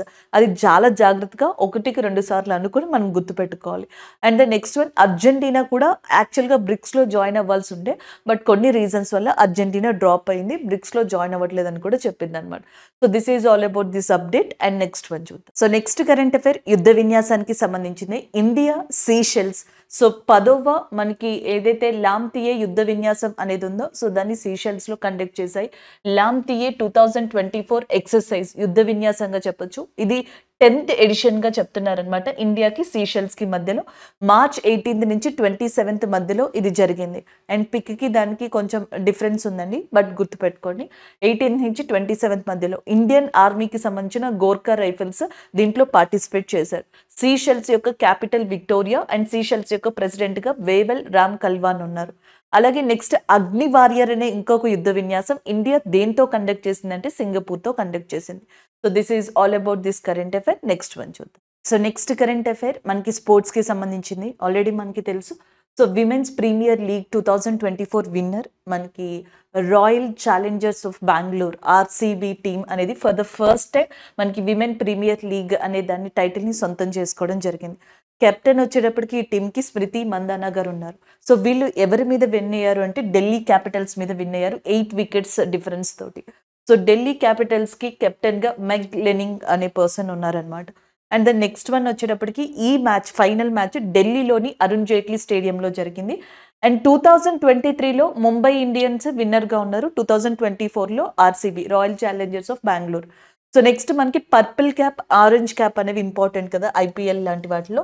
సో ఇక్కడ WPLలో విమెన్ ప్రీమియర్ లీగ్లో పర్పుల్ క్యాప్ అనేది ఎవరికి రావడం జరిగింది అంటే శ్రేయాంక పటేల్. ఈమెకి ఎమర్జింగ్ ప్లేయర్ ఆఫ్ ద ఇయర్గా కూడా ప్లేయర్ ఆఫ్ ద సిరీస్గా కూడా అవార్డు అనేది రావడం జరిగింది అనమాట. అంటే వికెట్స్కి సంబంధించి లేదా బౌలర్కి సంబంధించి ఇచ్చేది పర్పుల్ క్యాప్గా చెప్తాం. అండ్ బ్యాట్స్మెన్కి సంబంధించి ఇచ్చేది జనరల్గా ఆరెంజ్ క్యాప్గా చెప్తాం. సో పెరీకి రావడం జరిగింది అనమాట ఆరెంజ్ క్యాప్ అనేది. పర్పుల్ క్యాప్ శ్రేయాంక పటేల్కి వచ్చింది. పెరీ 347 రన్స్ వల్ల ఈ టైటిల్ని గెలుచుకున్నారు ఆమె. అండ్ పర్పుల్ క్యాప్ విజేత శ్రేయాంక పటేల్ 13 వికెట్స్ తీశారు. సో వీళ్ళిద్దరికి కూడా 5 lakhs ప్రైజ్ క్యాష్ ప్రైజ్ అనేది ఇస్తారు. అది కాకుండా ఎమర్జింగ్ ప్లేయర్కి కూడా 5 lakhs క్యాష్ ప్రైజ్ అనేది ఇవ్వడం జరుగుతుంది. విన్నింగ్ టీమ్కి 6 crores అండ్ రన్నర్ టీమ్కి 3 crores క్యాష్ ప్రైజ్ అనేది ఇవ్వడం జరుగుతుంది.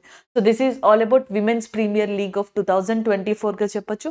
సో నెక్స్ట్ కరెంట్ అఫైర్ అవార్డ్కి సంబంధించింది సంగీత కళానిధి అవార్డు అనమాట. సంగీత కళానిధి అవార్డు 2024ని రీసెంట్గా మనకి మధుబాసి కృష్ణ గారు ఎవరైతే ఉన్నారో ఆయనకి ఇవ్వడం జరిగింది. సంగీత కళానిధి అవార్డు అనేది కర్ణాటిక్ మ్యూజిక్కి సంబంధించి ఇస్తారు. సో దీన్ని మద్రాస్ మ్యూజిక్ అకాడమీ స్టార్ట్ చేసిందనమాట. 2023లో బాంబే జయశ్రీ గారికి ఈ అవార్డు అనేది వచ్చింది. 2024లో మధుబాసి కృష్ణ గారికి ఈ అవార్డు అనేది రావడం జరిగింది. అలాగే మనకి ఇందులో డిఫరెంట్ అవార్డ్స్ని ఇస్తారు. అండ్ కళానిధి అవార్డే కాకుండా డిఫరెంట్ కేటగిరీస్ ఉన్నాయి. అందులో మ్యూజిషియన్ అవార్డు అనే దాన్ని మార్గరెట్ బెస్టిన్ అనే పర్సన్కి ఇచ్చారు. మార్గరెట్ బెస్టిన్కి ఏమో musician award best musician award. Sangita Kalanidhi అవార్డునేమో మధుబూసి కృష్ణ గారికి ఇచ్చారు. 2023లో ఇదే అవార్డుని బాంబే జయశ్రీ గారికి ఇవ్వడం జరిగింది. So this is all about this award అండి. సో నెక్స్ట్ మనకి న్యూస్లో ఉన్నది తెలంగాణకి సంబంధించిన గవర్నర్ ఎవరైతే ఉన్నారో తమిళసై సౌందర్యరాజన్. అయితే రీసెంట్గా ఈమె ఆ పోస్ట్కి రెసిగ్నేషన్ అనేది ఇవ్వడం జరిగింది, రాజీనామా అనేది ఇవ్వడం జరిగింది. ఒకసారి ఇక్కడ చూడొచ్చు. సో తమిళసై సౌందర్యరాజన్ ఎవరైతే ఉన్నారో సో ఈమె తెలంగాణకి సంబంధించి గవర్నర్.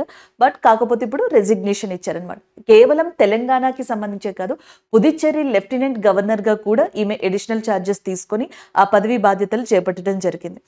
సో అయితే ఆర్టికల్ 153 అనేది ఈ కరెంట్ అఫైర్ రిలేటెడ్గా మనం గుర్తుపెట్టుకోవచ్చు. ఆర్టికల్ 153 ప్రకారం సో మనకి ప్రెసిడెంట్ ఆఫ్ ఇండియా భారత రాష్ట్రపతి గవర్నర్ని నియమించే వెసులుబాటు ఉంటుంది. ఆ ఆప్షన్ అనేది మనకి ఈ ఆర్టికల్ ద్వారా రాజ్యాంగంలో చేర్చబడింది. అయితే ఒక పర్సన్ని ఒకే స్టేట్కి కాకుండా అట్ ద సేమ్ టైం 2 స్టేట్స్కి గవర్నర్గా అపాయింట్ చేయొచ్చు, లేదా 2 or more స్టేట్స్కి కూడా గవర్నర్గా అపాయింట్ చేయొచ్చు. సో ఇట్లాంటి ప్రొవిజనే మీరు ఇక్కడ చూడొచ్చు. తమిళసై సౌందర్యరాజన్ తెలంగాణకి గవర్నర్గా ఉన్నారు. పుదుచ్చేరి లెఫ్టినెంట్ గవర్నర్గా కూడా పదవి బాధ్యతల్ని చేపట్టడం జరిగింది అనమాట. సో వీళ్ళు రెసిగ్నేషన్ సబ్మిట్ చేయాలి అంటే ప్రెసిడెంట్ ఆఫ్ ఇండియాకి రెసిగ్నేషన్ని సబ్మిట్ చేయాలి. ప్రజెంట్ జార్ఖండ్ యొక్క గవర్నర్ ఎవరైతే రాధాకృష్ణన్ గారు ఉన్నారో సో ఈయన ఇప్పుడు తెలంగాణకి అండ్ పుదుచ్చేరికి కూడా మనకి అదనపు బాధ్యతల్ని గవర్నర్గా చేపట్టనున్నారు తమిళసై సౌందర్యరాజన్ గారి పొజిషన్లో. So this is all about this update. Next one ఈరోజు ఏవైతే కరెంట్ అఫైర్స్ డిస్కస్ చేసామో వాటి రివ్యూ చూద్దాం. సో ఫస్ట్ వన్ మనకి వరల్డ్ ఎయిర్ క్వాలిటీ రిపోర్ట్ అని చెప్పేసి ఉందన్నమాట. So world air quality report Swiss based IQAIR అనేది రిలీజ్ చేసింది. 2023కి సంబంధించింది. ఇప్పుడు మనకి 2024లో రిలీజ్ చేసింది. మోస్ట్ పొల్యూటెడ్ క్యాపిటల్ ఢిల్లీ, అలాగే most polluted city Begusarai in India, most polluted country Bangladesh, second one Pakistan, third one ఇండియాగా ఉన్నాయి. సో వాటి గురించి మనం డిస్కస్ చేసాం. నో యువర్ క్యాండిడేట్ అనేది అండ్ ఇప్పుడు జరుగుతున్న ఎలక్షన్స్లో ఎవరైతే అభ్యర్థులు ఉన్నారో నిలబడిన క్యాండిడేట్స్ ఉన్నారో వాళ్ళకి సంబంధించి మొత్తం కూడా రికార్డ్ని తెలుసుకోవడానికి ఎలక్షన్ కమిషన్ ఆఫ్ ఇండియా తీసుకొచ్చిన ఒక ఇనిషియేషన్, ఒక యాప్గా దీన్ని చెప్పొచ్చు అనమాట. సో నెక్స్ట్ వన్ టైగర్ ట్రైంఫో అనే ఎక్సర్సైజ్ మనకి రీసెంట్గా ఇండియా USA స్టార్ట్ చేసి దాని గురించి మనం డిస్కస్ చేసాం. Third edition of north east సంబంధించిన గేమ్స్ ఏవైతే ఉన్నాయో నాగాలాండ్లో స్టార్ట్ అయినాయి. నాగాలాండ్ చీఫ్ మినిస్టర్ ఎవరైతే ఉన్నారో సో నెయిఫియో రియో గారు ఆయన ప్రారంభించారనమాట. నెక్స్ట్ వచ్చేటప్పటికి international day of happiness March 20th celebrate చేసుకుంటారు. ఇదే రోజు వరల్డ్ స్పారో డే అనేది కూడా సెలబ్రేట్ చేసుకోవడం జరుగుతుంది. పోలాండ్ గ్రాండ్ ప్రిక్స్ అనేది రీసెంట్‌గా మనకి జరిగింది. పోలాండ్ యొక్క క్యాపిటల్ వచ్చేటప్పటికి వార్సాగా ఉంది. దానికి సంబంధించి మనకి టోటల్‌గా 6 మెడల్స్ వస్తే అందులో 2 గోల్డ్ మెడల్స్ వచ్చాయి. వాటి గురించి డిస్కస్ చేసాం. SIMA artificial intelligence gaming agent. So దీనిని రీసెంట్‌గా మనకి డెవలప్ చేయడం జరిగింది. వీడియో గేమ్స్‌కి సంబంధించి దానిని డిస్కస్ చేయడం జరిగింది. నెక్స్ట్ వచ్చేటప్పటికి పోఖారా అనేది మనకి నేపాల్‌కి సంబంధించిన ఏరియా. దీన్ని టూరిజం క్యాపిటల్‌గా రీసెంట్‌గా నేపాల్ డిక్లేర్ చేసింది. నేపాల్ యొక్క ప్రైమ్ మినిస్టర్‌గా పుష్పకమల్ దాహల్ ఉన్నారు. And the next one formula 4 car racing అనేది రీసెంట్‌గా జమ్మూ కాశ్మీర్‌లోని శ్రీనగర్‌లో దాల్ లేక్ దగ్గర 1.7 కిలోమీటర్స్ తోటి మనకి లలిత్ ఘాట్ దగ్గర నుంచి నెహ్రూ పార్క్ ఏదైతే ఉంటుందో ఆ ఏరియాలో నిర్వహించారు. నెక్స్ట్ వచ్చేటప్పటికి మనకి షెఫాలి షరణ్ గారు ఎవరైతే ఉన్నారో రీసెంట్‌గా సెంట్రల్ స్పోక్స్ పర్సన్‌గా ఆమె అపాయింట్ అయ్యారు. దానికి సంబంధించిన కరెంట్ అఫైర్ ఇది. స్టార్టప్ మహాకుంభ్ అనేది మనకి న్యూఢిల్లీలోని భారత్ మండపం దగ్గర స్టార్ట్ అయింది. దీనికి సంబంధించిన ఇంపార్టెంట్ డీటెయిల్స్‌ని మనం డిస్కస్ చేసాం. నేషనల్ డిజేబుల్డ్ పర్సన్ ఐకాన్‌గా ఎలక్షన్ కమిషన్ శీతల్ దేవి గారు para archery one of the player and as well as అంతేకాకుండా ఈమె అర్జున అవార్డు గ్రహీత కూడా రీసెంట్‌గా ఈమెని ఎంచుకోవడం జరిగింది. సరస్వతి సమ్మాన్ అవార్డు 2023ని రీసెంట్‌గా అనౌన్స్ చేయడం జరిగింది. దాని గురించి డిస్కస్ చేసాం. వ్లాదిమిర్ పుతిన్ గారు 5th టైం రష్యాకి ప్రెసిడెంట్‌గా 87% ఓట్స్ తోటి మనకి రీసెంట్‌గా రావడం జరిగింది, ఎన్నికవడం జరిగింది. నెక్స్ట్ లామ్తియే ఎక్సర్సైజ్ ఏదైతే ఉందో సీషెల్స్ ఇండియాకి సంబంధించింది, దాని గురించి డిస్కస్ చేసాం. Next one women's premier league 2024 అనేది royal challengers of Bengaluru RCB win అయిందనమాట. సో దాని గురించి మనం డిస్కస్ చేయడం జరిగింది. సంగీత కళానిధి అవార్డు అనేది రీసెంట్‌గా అనౌన్స్ చేశారు. దీన్ని మద్రాస్ మ్యూజిక్ అకాడమీ అనౌన్స్ చేస్తుందని, దీంట్లో డిఫరెంట్ కేటగిరీస్ ఉన్నాయని వీటి గురించి కూడా డిస్కస్ చేసాం. Next one Tamilisai Soundararajan గారు రీసెంట్‌గా ఆమె యొక్క గవర్నర్ పదవికి రెసిగ్నేషన్ ఇవ్వడం జరిగింది. President of India Droupadi Murmu గారికి ఇచ్చారు. దీంతో తెలంగాణకి అలాగే ఆవిడ అడిషనల్ చార్జ్ తీసుకున్న పుదుచ్చేరికి కూడా ఇప్పుడు జార్ఖండ్ యొక్క గవర్నర్ సిపి రాధాకృష్ణన్ గారి గవర్నర్గా బాధ్యతల్ని చేపట్టనున్నారు. So this is all about this current affairs. ఈ రోజు మనం డిస్కస్ చేసుకున్నవి.